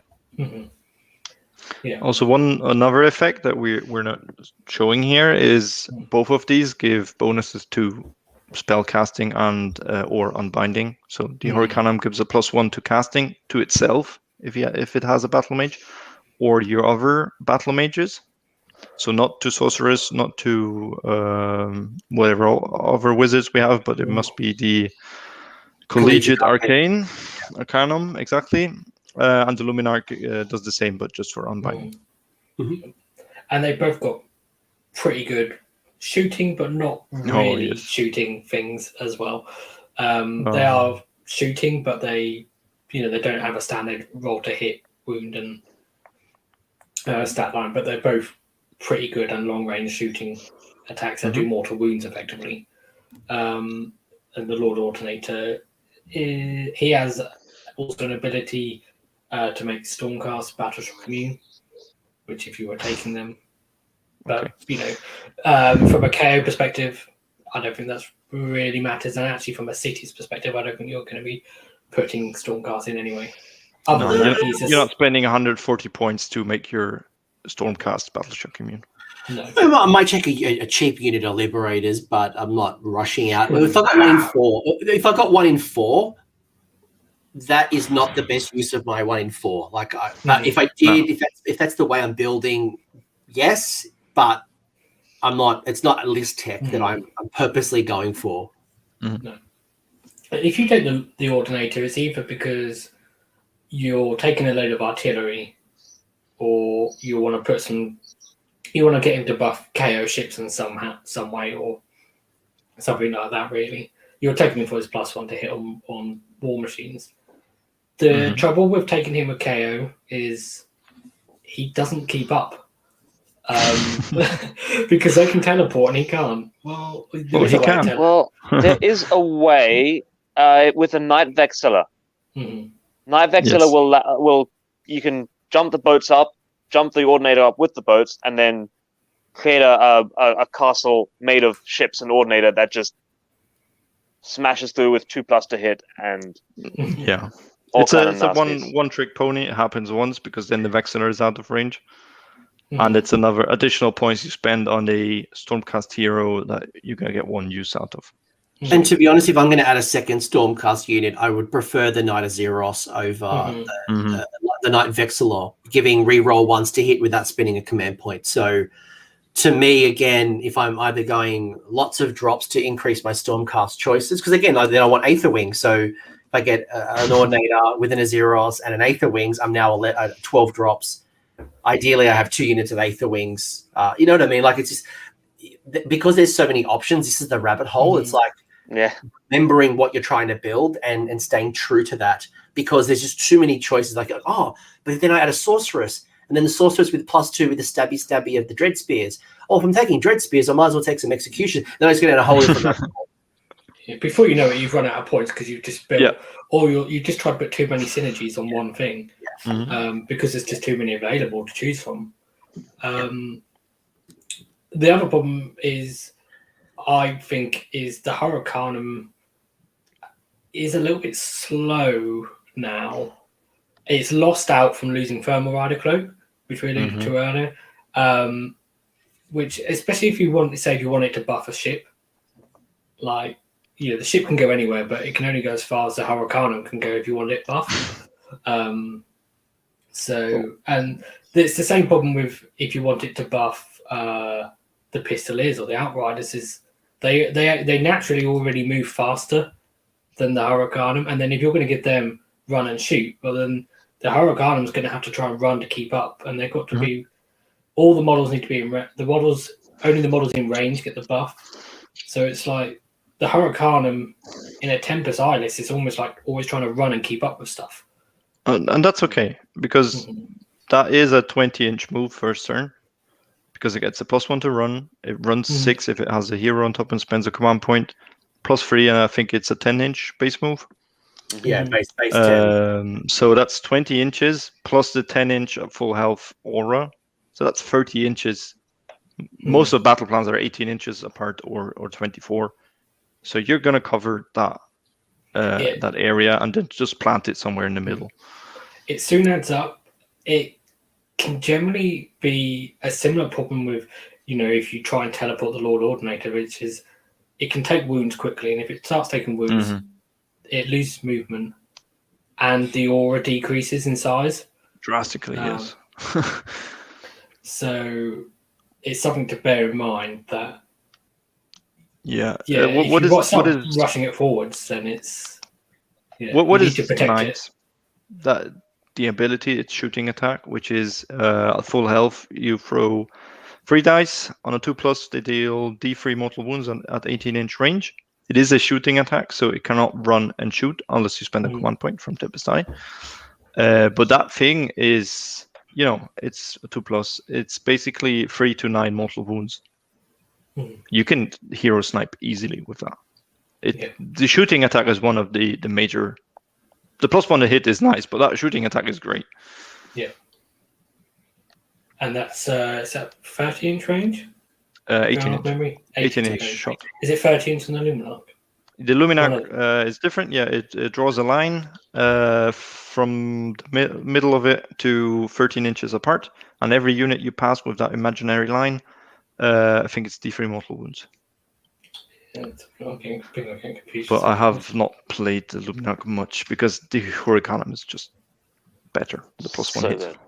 The Luminarch would work really well in living cities. Put it on the side of the board and just zap like entire lines. But in a Tempest Eye, the Hurricanum is definitely the stronger of the two. Yeah, you saw both in old Hallowheart lists where you just bridge everything front. The spell that they have both is more or less, it hits multiple units. Then they can do in Hallowheart, of course, they can do a lot of spells and deal mortal wounds. Then you have this shot. You can put the bridge on the side and then just fire this laser beam through the entire front line of the army. You can do a lot of mortal wounds with these, putting Lord Croak to shame. So, and we Coach, you briefly mentioned about the Knight Aetheros, which is you could make a case for putting him on here as well because reroll ones to hit. 100 points, 12-inch move, reroll ones to hit for multiple units. Great. The only problem is that the reroll ones to hit comes from him shining his light on your enemy. So you've got to be within 10 inches or 8 inches of the enemy. So you need one good cracking shot against that opponent, or they're going to charge you and kill that Azeros. So you got to be very careful with how you use an Azeros. Well, with boats, they can teleport 9 inches away. So he can be like to the side, an inch back. He's maybe a bit safer in that regard, and still be within 10 inches. Yeah. Okay. So we talked about the allegiance abilities. We talked about the battalion as well, and then we talked about some units that could buff KO. We talked about the general sort of units you can be taking and the heroes you can take to buff them from cities. So let's talk about putting KO units into Cities of Sigmar first. So first of all, let's just get out of the way how the ships are going to work, because if you're a KO player, you know this, but a Cities of Sigmar player might not know this. And if you're new to the game and you're new to both Cities and KO, you just like the idea of it, then you certainly won't know this. So there's basically two different ways boats can transport units, either garrisoning or hitching. Garrisoning is where models get put inside the ship. It's only models with the marine keyword. So straight away, that means none of your city's units can go in the boat. It's only KO, and it's basically only the ones with the marine keyword are the foot troops. So none of the ones with the balloons. And then depending on how many models you put inside a ship, that could have the impact of either halving the amount of distance that the ship can move or stop it from flying high if you put too many models inside. The second way you can move boats is through hitching, which is for all the balloon boys. So where basically they're attached to the outside of the ship when the ship flies high. And the way that works is based off the ability that's actually on the war scroll for the balloon units. So all the Endrinriggers, the Skywardens, Brock Grunson, and the Endrinmaster Dirigibles, so all have this on their war scroll. It basically says when the ship flies high, they can go with it. And that's limited to 7 models per ship. So if you're taking a gun hauler, you can't take a unit of 9 Endrinriggers to hitch with it, because you can only take 7. Which basically means you're taking either a unit of 6 or you're taking a unit of 6 and a hero. And that's only when the ship flies high. So not if it moves around normally, but that doesn't matter because the balloon boys can all move 12. And so when you look at the ships, the gun hauler doesn't have garrisoning. There is a way in KO of making it do it, but in Tempest Eye, you can't put models inside a gun hauler. So if you've got a gun hauler, the only way you're going to transport stuff with it is with the balloon boys hitching alongside. And then frigates and ironclads can do both. And so a frigate can hold 10 models inside it without having any impairment to its movement. And if you take above 10, then it can't fly high and it halves its movement. And the Ironclad can hold 15. If you go above that, then it can't fly high or it halves its movement. And the Ironclad up to a total can hold 25, and the frigate can up to a total can hold 15. But again, then you're sacrificing movement there. But as we've seen, that was the most confusing thing for me picking up KO within my cities was what was the marine, and for me the easiest thing was to pick up first was the balloon boys. Like, right, this is what I can do, this is what I can bring on a boat. And I found that was easier to synergize versus then trying to bring in, Arcanauts or, whatever it might be to try to bring in the boat combinations if I even need to. Yeah. Yeah. And the good thing about like a gun hauler and having some balloon boys hitching with it is it's something that can work outside of Tempest Eye, because a gun hauler is 130 points. If you take 6 balloon boys, that's 200 points. So you've got 330 points. It's inside your 400 point limit for allies as well. The trouble with a frigate is that if you want to take a unit and a hero, then you basically can't fly high, because you're going to have a unit of 10 models and the hero makes 11. Then it can't fly high anymore. So unless you take a unit of 5 or an under strength unit, which you could do, then the frigate is not actually offering a huge amount of flexibility in transport. You take the balloon hero and attach him to the outside. Yes. Yeah, you can take a hero that goes on the outside. So that's how that works. Let's look at some basic combinations. So you could take something like an Ironclad with Thunderers inside. So you fly high and then you've got some Thunderers inside because they're good at shooting. You can take something like a Chemist and some Thunderers, because what's really cool about them is they both have -1 to hit auras in melee. So that stacks, so you can get -2 to hit in melee. It doesn't work when they're inside a boat though. We mentioned how Gunhauler and some riggers going around with it. A nice thing about that is they will also heal the boat if they're Endrinriggers, as opposed to taking Skywardens. Arcanauts generally don't synergize that well with the boats, because they have 9-inch range pistols, and if you want to fly high to more than 9 inches away, then they're not going to shoot anything. From a city's perspective, you could make a case of they're just cheap battle line that can also shoot, because a lot of the cheap battle line for cities doesn't shoot, and the shooting stuff is a bit more expensive. But that's a very niche build, I think. It's 10 points difference between 10 crossbow or 10 Arcanauts. And they also be a bit more durable as well. They're quite an efficiently pointed unit at the moment. Arcanauts, yes. Yeah.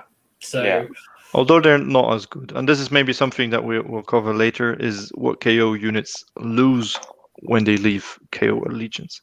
I don't know if we have an extra slide for that. There's a case for having Arcanauts, but again, I think it comes back to what you're trying to do. And as you've already said, Irondrakes in Dwarves, Handgunners in Free Guild. There's already good shooting. It's like, what does Arcanauts bring that the others can't? And I think there's some cases where Arcanauts definitely are winners. In most cases, probably can get a better synergy naturally. Yeah. And it's usually on that 1 in 4 slot as well. Yeah. So, and then there's some other options. You can take an Endrin Master with Dirigible Suit. He makes either Endrinriggers or Skywardens battle line. Because he's a Duardin, then he will make, I think it's Irondrakes. Irondrakes. Yep. Is it just Irondrakes, or is there another Only one? Irondrakes, because they have that rule because the Cocksmith is not dispossessed. But in Greywater Fastness, he's a good choice, and so they turn into battle line when he's the general. Okay. Well, he'll also make Irondrakes battle line as well. Yes. So, all KO do. Yep. Yeah. We mentioned having 2 to 3 Gunhaulers, just to threaten the fact that they've got long range shooting and they can teleport to the backboard later game is handy. What's good about that is if you take something in reserve like Shadow Warriors, they have to come down before round 4, isn't it? Yeah. Whereas the Gunhaulers can, threaten from round 4 onwards. Those backboard areas. Skyriggers, you can take big units of them. They are actually fairly decent in a couple of different roles, either long range shooting or as a melee hammer. And actually, if you take them as a shooting unit, if they're Endrinriggers and they're 12-man unit, they've still got a few swords in that unit. And then if you give them Aura of Glory, they're a shooting unit that actually might surprise your opponent and actually be okay in melee as a hammer later. But they're a bit of a glass hammer in the sense that they die relatively easy. And then an Ironclad with a hero inside it, with +1 to wound. As your general, getting out those extra aura abilities, Yeah, but measuring from the Ironclad base for that +1 to wound instead of, from a 32mm base is a big difference. And he's also buffing the hero by making him more survivable. Coach, have you got any questions on some of those combos, or something maybe you thought of that we haven't got on there that you're like, well, why aren't we doing that? No, I think this makes sense. And I think it comes back to what I spoke about earlier, which was the decision tree. What am I trying to do? What best fits the role? Because I think, again, when I talked about that, rabbit hole, I mentioned earlier, Tempest Eye, the battalion allows me 0 to 2 Gunhaulers. Do I take 1? Do I take 2? Do I take 0? If I take 1, do I need to put balloon boys with it? Do I take 6 or 3? If I take 6, do I also then take a hero to go with it? That is now increasing my drops because I want to make the most of my Gunhauler and my Endrinrigger investment. All of a sudden, I'm now 500 points and more in combination of KO. I'm 11 units in my build. and I'm restricting the other choices. So what is it that I'm trying to do? And should I want to have a mobile shooting machine?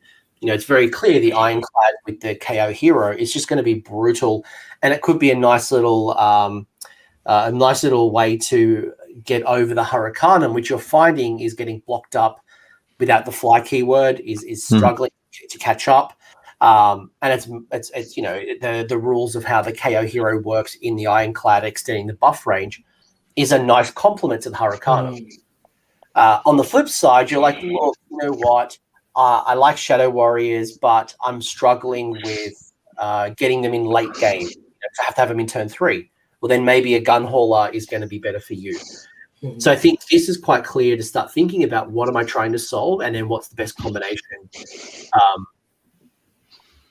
I think the Ironclad, though, is a really good call out as well, because I think people get tunnel vision with the Gunhauler because it's a part of the battalion and it's cheap. But when you start thinking about the +1 armor save in the first turn, all of a sudden that Ironclad is just like, whoa, wait a second.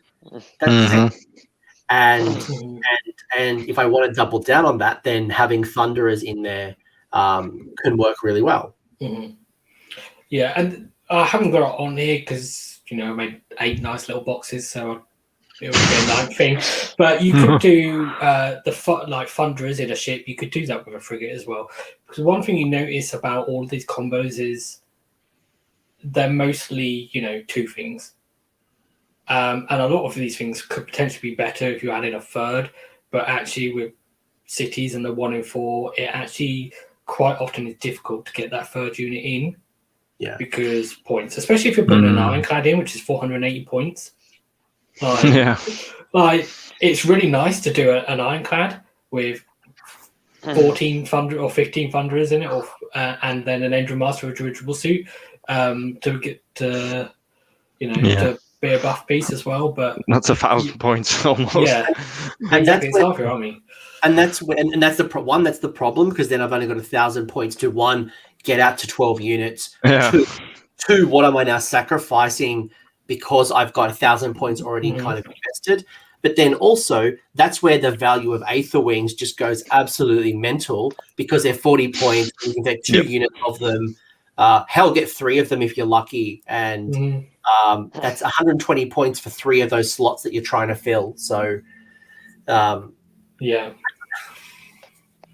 Yeah, and the carrier units are, especially if you start to include the boats, they have points drops, but compared to cities units, they're quite pricey in terms of what you're going to get. Not saying they're inefficient, but you pay a lot. Like if you take a boat, you're paying a premium for its ability to transport, and then if it's not transporting something, it's maybe you're not actually getting your money's worth, your points worth. For instance, an Ironclad is 480 points. And 18 wounds. Yeah, you drop that down somewhere, it can do a lot of shooting. It does most of its damage if it's 12 inches away or less. Like it doesn't do so much when it's further away, because it's got a range of different guns. But if you have Skywardens, a unit of 12 of them with their long range guns, and they're buffed by a Hurricanum, and their +1 to wound would do more damage than an Ironclad, if that's got the same buffs, I think, or comparable at the very least, and it's less points. And basically, you don't have to spend. I wouldn't take the Ironclad or the frigate unless you're planning to use that transport as well, because it still won't. It's got significant firepower, but it won't outshoot things or out damage things that are at the same price point. I think we need to, when we talk about points and value, we need to talk about what you lose when going to Tempest Eye, because the price in the battle tome, in the Kharadron Overlords battle tome, is a boat gets a gold share for those points. We don't get that in Tempest Eye. We lose the ability to spend gold for a triumph once per phase. So rerolling all hits, rerolling all wounds, or rerolling all saves, which would be massive, having a 2+ save first round, rerolling all of them. That'd be just crazy. That's something you can throw in your opponent's face and to deal with this for 2 turns, because it's just going to park there. And I think that's a really key piece, Max. Is that when I see, I'm playing devil's advocate here, and I go to a local tournament and I see my local KO player just absolutely drop down from the sky, burninate all the peasants. They got all these different units, right? And I'm like, wow, I really want that in my army, and I buy myself that Ironclad, and then I put it on the table in my KO, my Tempest Eye, and it doesn't do exactly what you did. And I don't quite understand the difference. I know, yes, there's allegiance stuff, but here's the stuff that you gain in Tempest Eye. What have I lost? And I think that's a really good point to compare the combinations and the interaction with the Aethergold, the interaction with the Skyports, and the different footnotes and things like that are, again, increasing the value of certain units that makes them well worth their investment. Yeah, another thing which is critical for the sky vessels is you lose the engine work, which is the mount trait, so to say, the boat trait, the boat effect, we call it. And there's great ones. The battle ram doing mortal wounds on the charge, or the last word, which is you charge my Ironclad, it's going to shoot at you. Stuff like that. Yeah. It turns the Ironclad into Sisters of the Watcher or handgunners, basically. So keep that in mind that you lose those things, but what you gain for KO is access to +1 to hit and +1 to wound, which we do not have in the book, in KO book, and that makes a good shooting unit. The Ironclad, freeze and freeze, 2s and 2s, 1 rend 2 damage on 14 shots. That's crippling. I think what I've learned with Tempest Eye and KO is that I can't be as aggressive with my KO as you are, because I don't have that shoot on the charge. I don't have the things that you just mentioned, like the footnotes and all that stuff that you just talked about. I can't be as aggressive. I think where KO has really worked for me has been a second wave shooting line, as Kron mentioned earlier, having some Endrinriggers or some Skyriggers following the Hurricanum around, being within that buff, and with some quite long shooting, really killing your opponent in combination with the handgunners or the Irondrakes or some other shooting units that I might have, all built around the Hawkeye command trait. So I think that's probably what I've learned the most by playing with KO, is I just can't be as aggressive as you are. I think one of the useful things you can do if you do include KO is, if you're building something like a castle with a gun line type thing, is even if if you include a sky vessel, even if it's not as shooting effective as, say, Irondrakes, it does mean that when your opponent comes to you, because they've got to come to you because you're shooting, and then when they do come to you, you've got this thing that can teleport to their back objectives. And that's without including an additional unit that you might have had to include, like some Shadow Warriors or some Canary Heartrenders or Shadow Stalkers or something like that. So that's a really good point. That's where I've looked at my Gunhauler, is do I take a Gunhauler, Shadow Stalker, or Shadow Warrior? And I've often found my Gunhauler replaces my Shadow Warrior. Yeah. A lot of the time, the KO units are actually going to be competing for space with cities units. And I don't think that's necessarily always the answer that one unit can do things better or worse. It's often, I think, KO units can do a dual role, whereas a cities unit would do a singular role. So, for instance, you could have Skyriggers shooting behind a screen, and that's the same role as Irondrakes, but once you charge that screen, like say if they're Skywardens, well, they can fight over the top of the screen with their 2-inch range weapons, whereas Irondrakes are not going to do that as well. Or Gunhaulers, they can be long range shooting. They can do the same role as a rocket battery, but they can then teleport late game. So we've talked a lot of theory. Should we maybe show off some of the lists that? Yes. We've talked a lot about the different combinations and how we thought about things, but how do we actually put this on the table and turn the theory into a list? Yeah, perfect time. Yeah, to move on to lists, especially since we're nearing 2 hours. Yeah. I mean, like, what did you expect? Cities of Sigmar has a massive book with lots of options, and I think this is again the analysis paralysis. Yeah. So this first list, call it Steampunk Cowboys. Some people will call it Cowboys and Aliens. This is based around the Battalion. So it's a 3-gold general on Griffin, the Hawkeye command trait to give +1 to wounds, Patrician's Helm for Battlefield Community. He's got the Great Hammer. I don't know if that's the best option or not, to be honest, on the Griffin, him, but I think with the shield, he's on a 2+ save as well. Yeah, I think you definitely want him to have the shield when he's in Tempest Eye. Yeah. Whether it's a hammer or a lance or sword, I don't think it really matters for the list. And then you've got Hurricanum, which is the battle mage version, so he's a hero as well. Because it's a battalion, you've got an extra artifact, so he's got the Seer Stone Amulet. To be honest, you could swap those those artifacts around. I don't think that really matters. The spell is Strike of Eagles. For this list, it could change. To be honest, that's the one I'm big. You got 2 units of 5 3-gold Outriders, 1 unit of 10 3-gold Outriders, and then 2 units of 15 Pistoliers, then 2 Gunhaulers and the Battalion. So basically, the Gunhaulers are zoning out some space in the backfield, doing long range shooting, and then when they're trying to deal with all your Outriders and Pistoliers, if they leave space open, then your Gunhaulers are going to go in and fill that.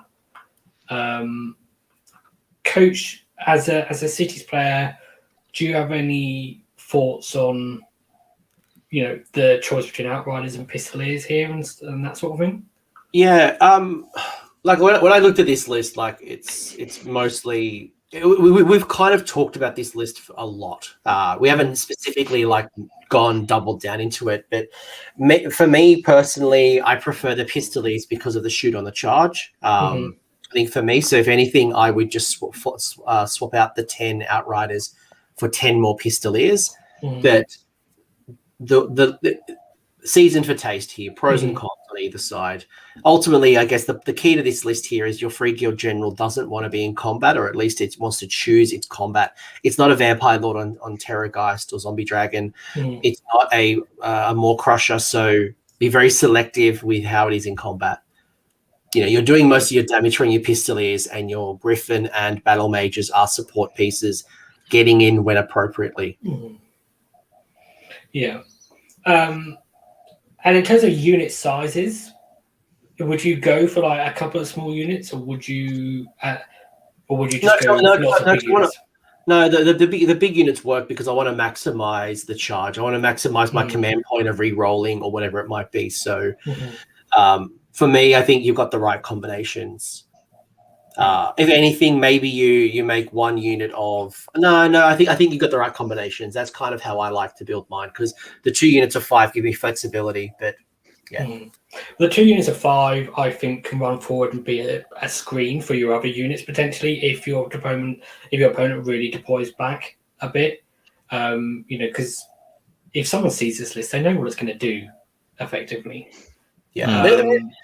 They're 2 wounds apiece. You want to have inspiring presence. I think the worthy call out here is the rousing battle cry, which is the general's command ability that gives them +1 to charge rolls, and as well as the melee is okay, but really getting +1 on the charge again just really rewards the Pistoliers getting in and shooting on the charge after they've shot, because once you shoot in a shooting phase, your opponent's going to try to make your charge harder. They're going to try to remove it, try to pull back, right? So getting that +1 to charge is going to help significantly. Okay, so I think that one's quite straightforward, really. Yeah. 2 drops. So let's, and it's 2 drops as well, which 2 is drops. There's a Triumph Fate there. Yeah.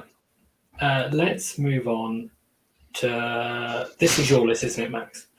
Yes. Balloon Blast from the past. I think you're regarding here the old chemist buff, which was an extra attack.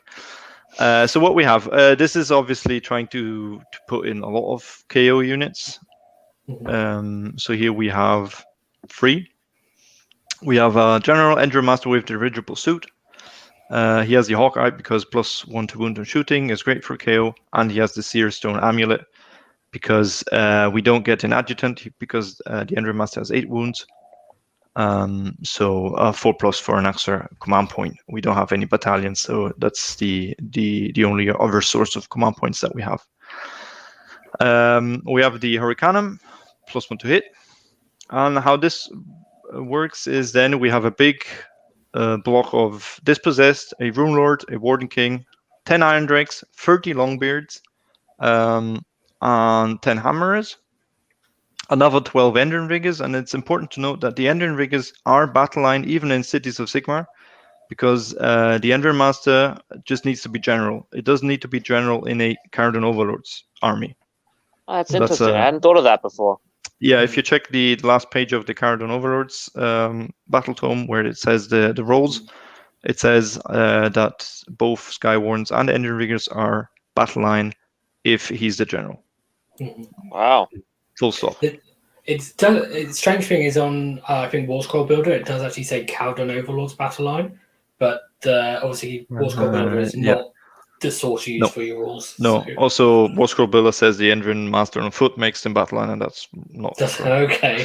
I wasn't aware of that one. No. So yeah, watch out for that one. So we have our free battle line with 10 Irondrakes because he's a Duardin hero, and Irondrakes require Duardin hero to be a general to be battle line. And then we have 2 sets of free Ether Wings just to fill out our units, cheap as we mentioned previously. And we have 3 gyrocopters because dwarves and helicopters are almost like KO. And with the sorts of marauders running about or Fangs of Sotek with 40 skinks, 3 gyrocopters for 180 points will just deal with those units in one turn. I mean, because let's be honest, they're fantastic. It has gyrocopters because it's a max list, and every max list has gyrocopters. Not every max list, but they're a cool unit. And they're cool little. I mean, these are the predecessors to Kharadron Overlords, the gyrocopters from Warhammer Fantasy. So yeah, obviously. Should really put those in the book. Yeah. So it's a 12 drop. Yep. Sorry. Gyrocopters are good generally anyway at clearing out hordes, especially when you have 3 of them. If you manage to get them to shoot out a horde with +1 to hit and +1 to wound, then they're going to do a lot more damage. You don't even need that because in Tempest Eye they move 19 inches first round. Yeah. So you just throw them forward, that cross, and then they need to stay 3 inches away from your opponent anyway. So that's 22 inches. That's almost every battle plan. They have an 8-inch reach, so you can, and the hordes will probably be in the front line because they want to run forward and shoot you. So you just throw those 3 up, explode those skinks, 40 skinks, hitting on 3s, wounding on 4s with the many attacks they get. That's enough. If you don't face any hordes, they still have that 1 per game drop bombs on a 2+. You fly over a hero, kill him. It's basically the same as a Hurricanum shot, once per game.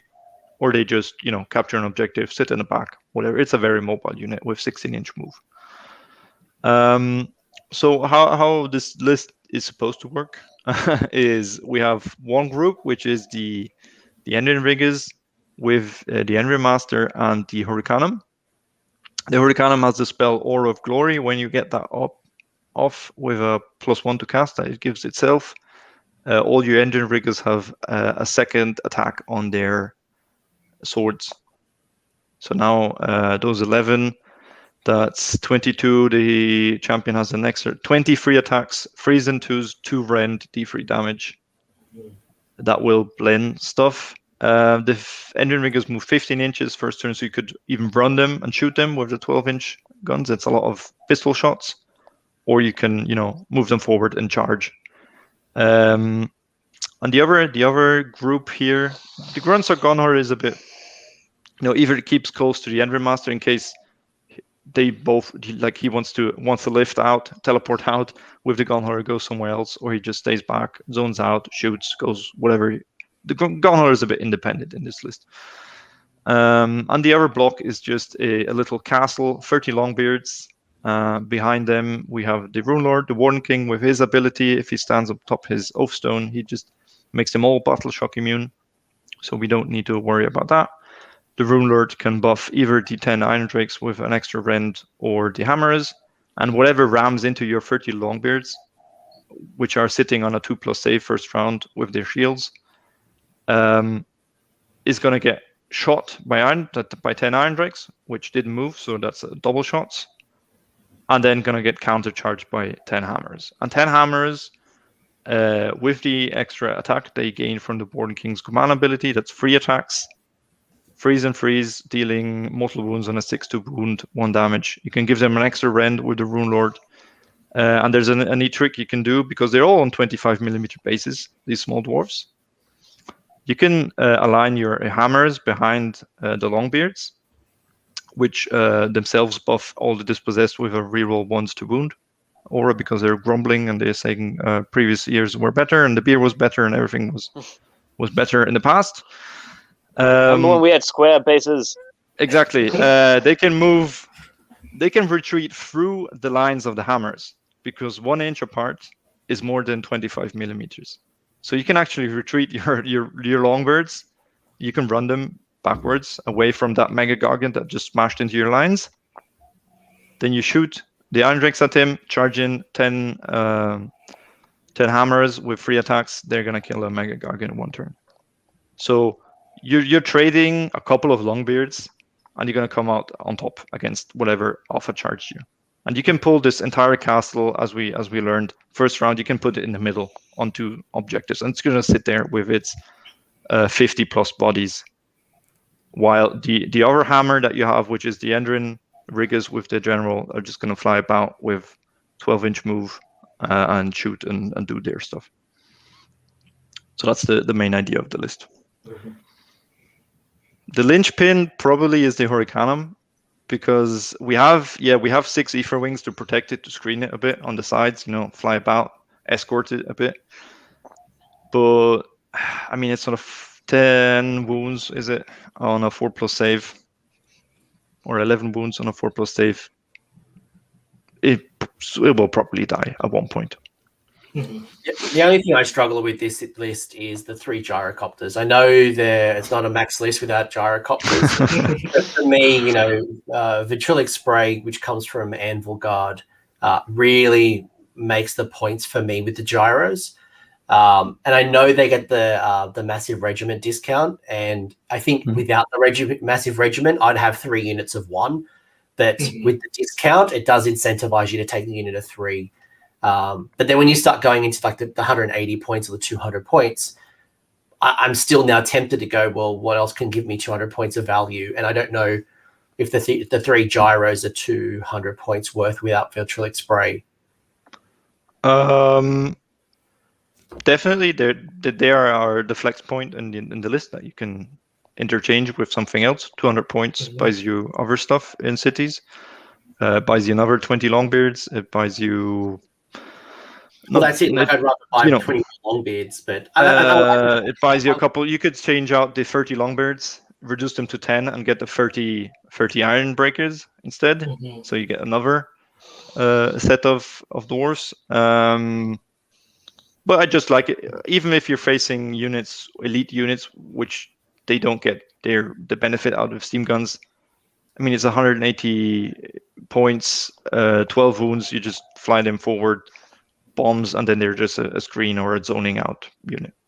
They're very flexible with 16-inch move. Yeah. There is another flex point in this list, which I think is the Endrinriggers. You could push down to 9 if you wanted. If you really want, if you're thinking about taking the gyrocopters out, and then you're like, what points can I spend? Well, if you push the Endrinriggers down to 9, then I think then that gives you a bit more points to play with potentially. But you do trade off the melee attacking, which is obviously one of the key strategies of what Max has just said with the Aura of Glory. The thing with Endrinriggers is they've got 1-inch range weapons on their 32mm base, so depending what you're charging with them, getting 12 in you'll be at 11. Hard, yeah. 11 because you've got a Skyhook, which I think you actually mentioned before in our our Aethercast chat group, Max, that you might not even need the Skyhook, but whether it's 11 or 12, potentially that can be hard to get in. And with the old book when we had KO and we had the old chemist buff to give them +1 to attack, basically what you're doing, we actually found that most of the time you were taking 9s, and then that was even if you had 2 or 3 grapnels in the unit, because it's just enough to kill stuff a lot of the time. So that's another, it's season to taste again. You could, if you were thinking about taking the gyrocopters out, then you could then maybe think about taking the Endrinriggers down to 9. And then that gives you a few more points to play with, because then instead of 200 points, you've got 300 points. And again, in the Gunhauler, you could. Yeah, the Gunhauler could go for a Battle Mage, which gives a -1 to be hit to your Longbeards, for example, or it gives if it's from Gur, the +2 to charge to the Endrinriggers. But then it doesn't, it's a +1 to cast, so it's not very reliable. But yeah, there's options, definitely. So take this as an inspiration and build on top of that. Yeah, I mean, it's the same with all of these lists. We're going to have, our own personal opinions are going to factor into these, and, other people can put their own into them, and, you'll tweak things based on your meta and stuff as well. It's good. I like it. Good list. It's a good list. Yeah. Season to taste. Everyone's going to have an opinion, but I mean, core of the list is here. I dig it. The important thing is that it's basically all dwarves. That's the important thing I want you to take home. Except the birds have to be. They're dwarf bred. They're mine canaries. Well, the other thing is, if you took the Gunhauler out, you wouldn't necessarily need the Aether Wings, and you could consider. Because you don't need them for the buffing the number of units. The Aether Wings are there to screen the Hurricane, basically. Yeah, there could be other things that could potentially screen it better. Because they're fast. They're also 12-inch move, so they can keep up. And I mean, free on both sides. They can protect the Hurricane for a bit. Yeah. So let's move on to the next list. Where's my mouse? There it is. So this is called Tempest Eye, pun there from Matt. So this is Matt's list, Matt, that we've had in previous shows. So this is playing around the synergy we mentioned previously with the Aether Chemist and Thunderers, where they can basically be -2 to hit in melee. To be hit, yeah. Yes, -2 to be, for other people to hit them.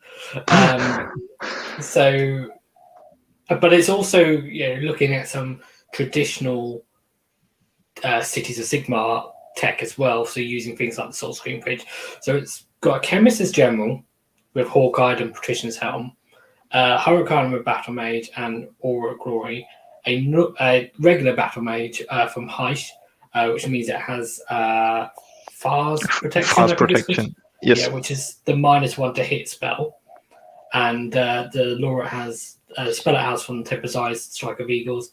He's the adjutant for the Chemist, and it's got an Anointed and Frostheart Phoenix and a Rune Lord. 30 Ironbreakers, 10 Ironbreakers, 10 Longbeard, 20 Grundtok Thunderers. They've got 4 Fumigators, 4 Deck Sweepers, 4 Ape Cannons, and 1 Mortar. And then a Soul Screen Bridge and an extra command point. And I'm just going to unpack the Thunderers a bit. The reason that he has that weapon loadout is because Thunderers get a buff for having one of each of these weapons, but the Mortar is rubbish. So, literally, it's just a bad weapon. So you need to have a Mortar to give the Deck Sweepers and the Aether Cannons a buff. But that's all you need. Just one. You only need one, but you do have to bear in mind if you're doing that if you kill the Mortar, then you lose your buff. Like if you take wounds, then don't take your Mortar out. And the Fumigators don't benefit from that buff, but they have this other thing where the Fumigators make enemy units -1 to hit in melee for models within 3 inches of the Fumigator. The Chemist has his own sort of Fumigator, which is -1 to hit for enemy models within 3 inches. So if you put him inside a pack of Thunderers and you spread your Fumigators around, then their enemy units are -2 to hit in melee. You've got a spell that can make enemy units -1 to hit And then you've got a Frostheart Phoenix that can make enemy units -1 to wound. And then you've also got Ironbreakers that are hard to kill as well in big units. And you've got the Soulscream Bridge to transport the Thunderers, because Thunderers have got 4-inch move, but most of these special weapons have only got 12-inch range. So even with the Tempest Eye extra movement, it's not necessarily going to get them very far in terms of threat range. So it's the Soulscream Bridge there is probably the linchpin of this list, and you're relying on the Hurricanum with its +1 to cast to get it off. And the other thing is the spells you're casting make the Frostheart Phoenix more durable as well. +1 save, yes. Yeah. So, Coach, any thoughts on that? Yeah, I think there's one big problem with this list, and that is the Soulscream Bridge and the fact that you're using the Hurricanum to cast that. So in my perfect build, it'd be cast by the Sorceress on foot, bringing a unit of 10 Dark Shards, because she can stabby one of those and gets +2 to her cast. So if you're building a strategy around the Soulscream Bridge, I don't know if the Hurricanum's +1 is enough to get that on the table. But ultimately, I like the structure. If you wanted to double down on being annoying to your opponent, take a battle mage on foot here with the Realm of Hish, which gives you fierce protection for -1 to hit. But you could also double down with the K-Knight Shadow Stalkers that just came out, and they're -1 to hit, and they can teleport around the board as well, being an ally for you. So lots of really cool ways to be annoying. Add Geminids to be annoying for -1 to hit and -1 damage as well. Yeah. This is the 0 sports points list.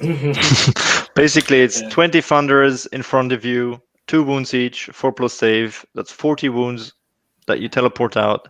You're going to do a lot of shooting. You need to deal with them because they're going to continue shooting at you. But they're worst case -3 to be hit, -1 to wound. You're having a hard time to kill them. It's the Soulscream Bridge, though, that could be easily unbound with only a +1. Yes. I think it's just like that's not enough. Yeah. There's but if Thunderers stay in combat, if they charge them and they don't kill the Thunderers, then they're in real trouble. Yeah, they all get an extra shot. Yeah, that was the thing I was about to mention. You beat me to it, Con. Thunderers get an extra attack when they're within 3 inches of the enemy. So the fact that they're durable, if you charge the Thunderers and then you get around to your shooting phase, they're even more killing. Yeah, nice.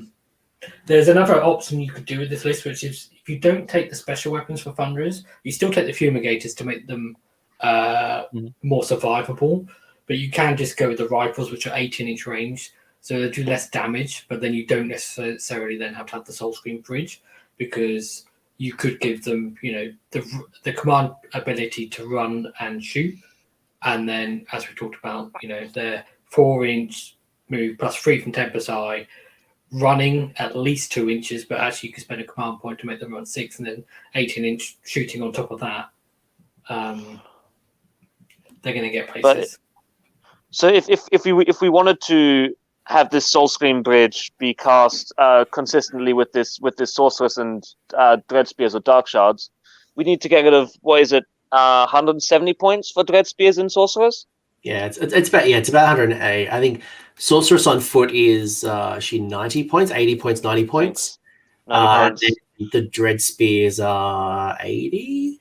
So you're looking at you're looking at about 160 to 200 points, somewhere around there. So what could we get rid of? Well, if they're a battle line, you can lose 10 Ironbreakers. And you could possibly the Battle Mage. Well, you could possibly drop the Anointed on Frost Phoenix back to just being a Frost Phoenix. And then you've got less elves. That is less elves. And you also get but then you're adding 10. Then you're adding 11 elves. Oh, dear. So overall, you have more elves. Yeah, but you're stabbing them yourself to get +2 to cast. You're actually you're the one who's making the dead elves. Yeah, I mean, if you're going to put elves in the list, then the least you could do is kill them yourself. Yeah. But yeah, again, like the other list, there's some seasoning you can do here. Like you can play around with making the Soulscream Bridge easier to cast, or a version that doesn't have it. The key here is stacking the negative modifiers and using the Thunderers and the Chemists to be a shooting unit that's very durable on its own. Yep. I think the name is wrong. It's like it should be. Like, it's not Tempest Die. It's like Tempest not never die. dies. Tempest never dies. Yeah. But I think we can probably move on from that now, can't we? Yep. Yeah, I think it's just a soul screen bridge. Like, how do I make it more consistent? That's it. So this is another one from New Max, isn't it? Yeah, it has 3 gyrocopters. Of course, it's from me. Oh, yeah, I should just look straight for the gyrocopters. So this is we said previously, we mentioned this. What can Kharadron units do that Tempest Eye or Cities units cannot do? What can we bring? And that is basically the Ironclad. Because Cities has fast shooting units, it has fast combat units, we have good shooting units in both. So what can we do? Well, it's teleporting units as well. They have teleporting units, so basically it's a big wound behemoth that can teleport and shoot. That's the thing that the Cities don't have. So it's the Ironclad. It's the one thing that people like about Kharadron is the big shooty ship. So again, we have a Chemist here as a general with Hawkeye and the Seerstone Amulet because better shooting and CPs. We have a Knight Aziros for reroll 1s to hit. A Runelord Warden King. They have a little castle this time. 10 Irondrakes, 10 Ironbreakers, Longbeards, and Hammers. We explained basically how they work before. It's just 10 less dwarves in this castle. We put 10 Thunderers, all rifles, inside the Ironclad to make it even more shooty. We have 3 Ether Wings just because we need the drops. We need more units. And we have 3 gyrocopters because gyrocopters. So how this works is there's some flexibility in this list. You could you can start with the Chemist and the Thunderers outside of the boat. So the Chemist can buff the Thunderers for reroll 1s to wound. Then they all board the ship and the ship teleports away.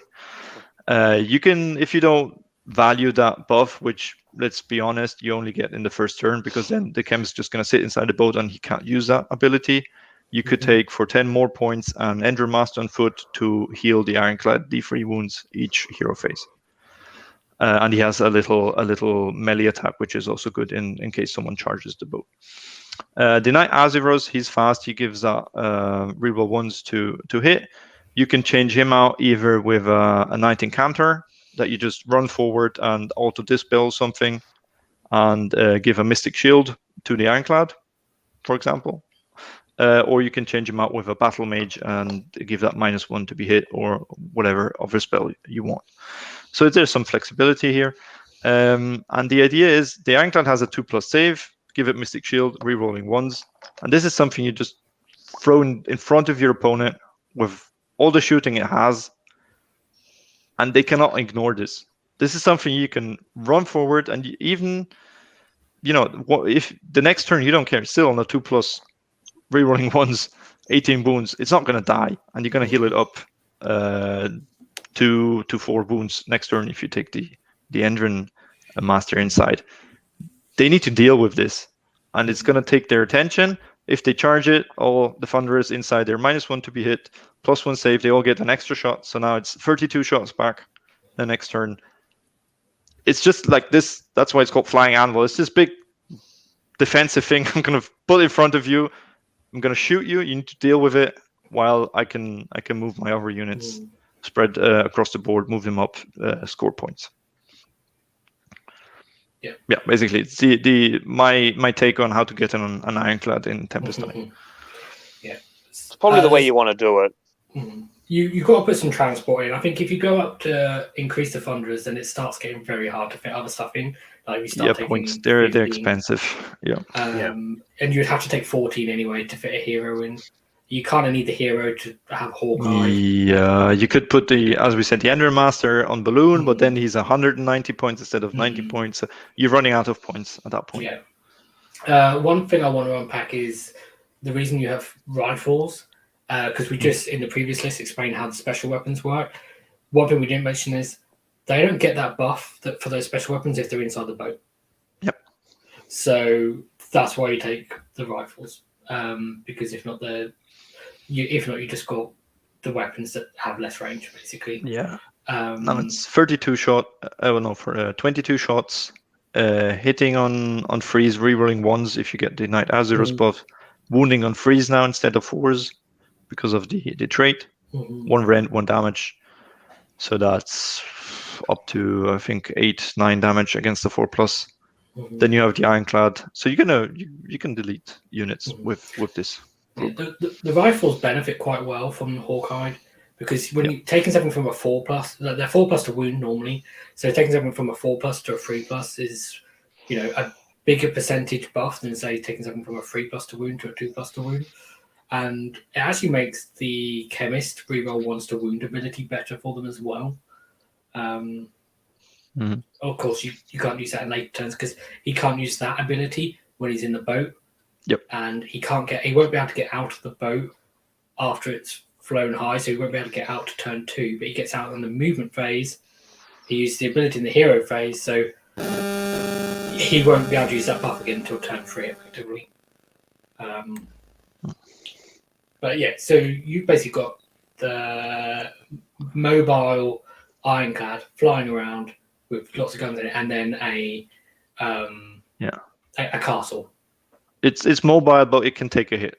Yeah, because it's a lot of wounds with an extra save or a minus to be hit. However, you choose your other heroes. I really dig this list. This is probably my preferred style so far of the integration of KO. So, I really like this list. Other than my general comment about gyrocopters without the ventriloquic spray, and that's why you don't see a lot of gyrocopters in Cities of Sigmar. And when you do, they're often units of 1. They're really nice harassers, and they're a bit more like an Aether wing, but they stay obviously in city, keeps you 1 in 4s. But when you have, Anvil Guard with ventriloquic spray, it just really supercharges them. But overall, I really like this list. I think it's a nice combination, and you wouldn't tweak much. They could still benefit from the aura from the Ironclad, the 12-inch, so +1 to wound. So then it's freeze and freeze. You don't need any other. I mean, they have 1 rend. They're gonna do enough damage to a horde that Battleshock will take the rest. And to be honest with you, most of your opponents are going to focus on the Ironclad anyway. So having, these 3 Aether wings, this unit of 3 gyrocopters, going for back objectives, home objectives, being harassers, while your Irondrakes, your Breakers, and your Beards are kind of going up the table. I really like this list. It's a good combination. Yeah. The shame about this list, and I say shame because it's not because the list is bad, because obviously it's actually a very good list. It's a shame from a perspective of you can't quite get all the buffs in it you'd really want to. We spoke about this problem earlier, but when we were sort of talking about some of the buff pieces you can put, it'd be really nice to have a Hurricanum in there to buff the Ironclad as well. If you could get it, it's just points. You just can't do it. Really. It's points. It's keeping up with the boat, and it's just the vulnerability of the Hurricane. So 4. I was going to say in last General's Handbook, you probably felt that more, but now that you've lost the Thermal Rider Cloak, the likelihood of chasing up with that Ironclad is slim to none anyway. So it's almost like, why bother trying? Exactly. That's why I said just the +1 hit is nice, but I mean, a reroll 1s from the Azurus is almost as good, and it's less points, and he's fast. He can keep up. He's 12-inch. He can run. Yeah. It really hits on a 3+. You don't need hitting on a 2+ is excessive. You keep that in Slaanesh, okay? It's good if you wanna shoot heroes which get a -1 to be hit from lookouts, or so instead of 4s or your torpedoes hitting on 5s, they hit on 4s. But shoot other stuff. Good call. The other thing that would be nice would be a Lord Ordinator, but again, we've already mentioned the issues with him, where it's like a one-time teleport. You've got to take the Vexilor, which is more points. It's a hefty point expense. Essentially, any extra buffs you want to put on the Ironclad become more difficult to pull off and more expensive than they're worth. I actually like putting a Mystic Shield on the Ironclad. 2+ rerolling ones is just fun. Yeah. For me, at least. The difference between that is because you can just do the buff and then it can fly off afterwards. Exactly, and it has it in the until your next hero phase in shooting and in melee instead of all out defense, just in melee. Yeah.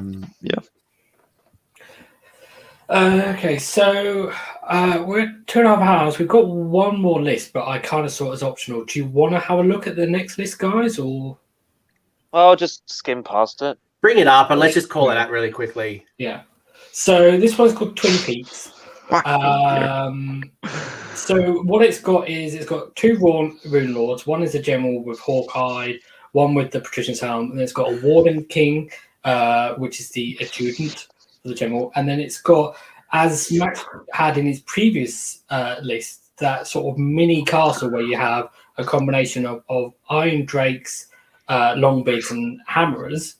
It's got that twice. And then it's got 2 big units of 12 Skywardens with all of the long-range shooty guns. And then it's got 2 Celestial Hurricanums that are not the hero version, because you can't afford the hero version, basically. And basically, this list is 2 castles with long-range shooting. So you push your 2 castles forward because you've got the extra movement, and then you've got 24-inch range shooting on top of any movement that's sitting behind screens. When they hit your screen, your Irondrakes are going to shoot at whatever hits the screen. You're going to do that combo that Max mentioned, where you retreat out your Longbeards and you send in your Hammerers. And then later in the game, if you need to, your Skywardens can charge in or can be set up, behind the screen within 3 inches, so they can fight over the top of the screen if you want to, because they've got 2-inch range reach on their 4 Sky Pikes.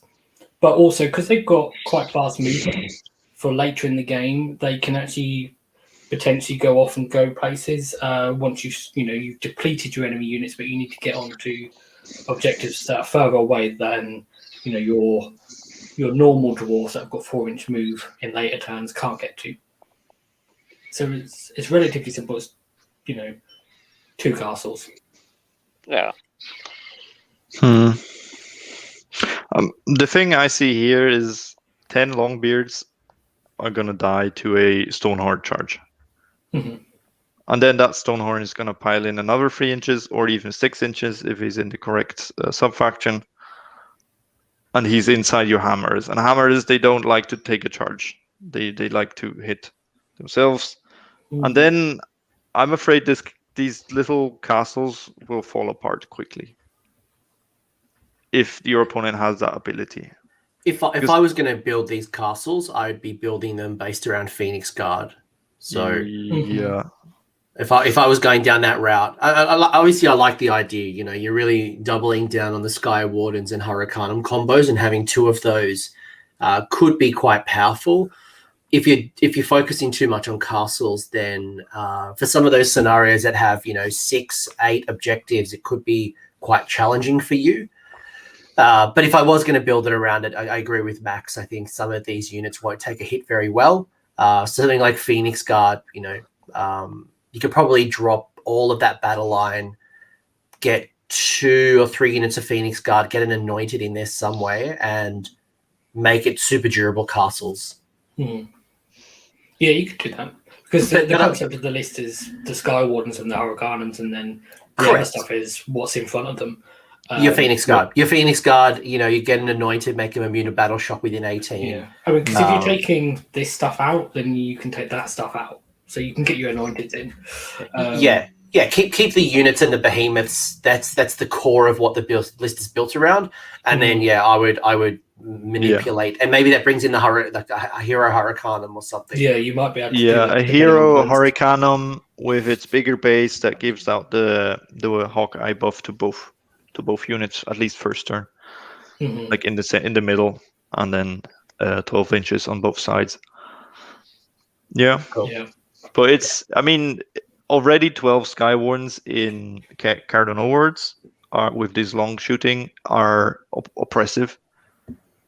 in Tempest Eye, this with a +1 to hit. So all these drill cannons hitting at on least freeze. one unit with +1 to wound, and 2 units of them. You're gonna frustrate your opponent with this a lot. There's a lot of shooting in this, and it's a 39-inch range first turn.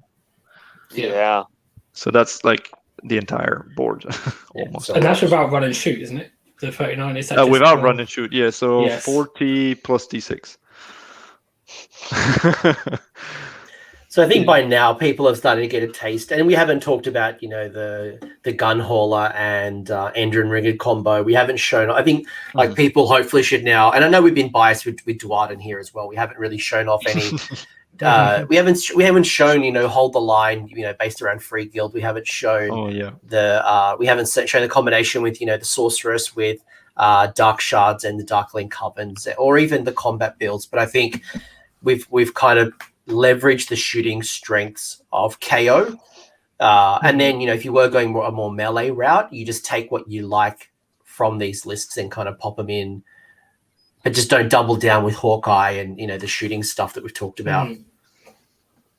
Yeah, I mean the first list we had was a melee version of KO. When we first looked at this, we thought like 3 or 4 different things you could do with KO, and I think we covered those. And then you can revolve the cities bits around it, so you can do the Ironclad list, and you can do it with dwarfs, or you can do it with free guild, or you can do it with elves, or you can do it with dark elves. You don't need to do 3 KO units. Do 2, even just 1. You want an Ironclad? Cool, do that.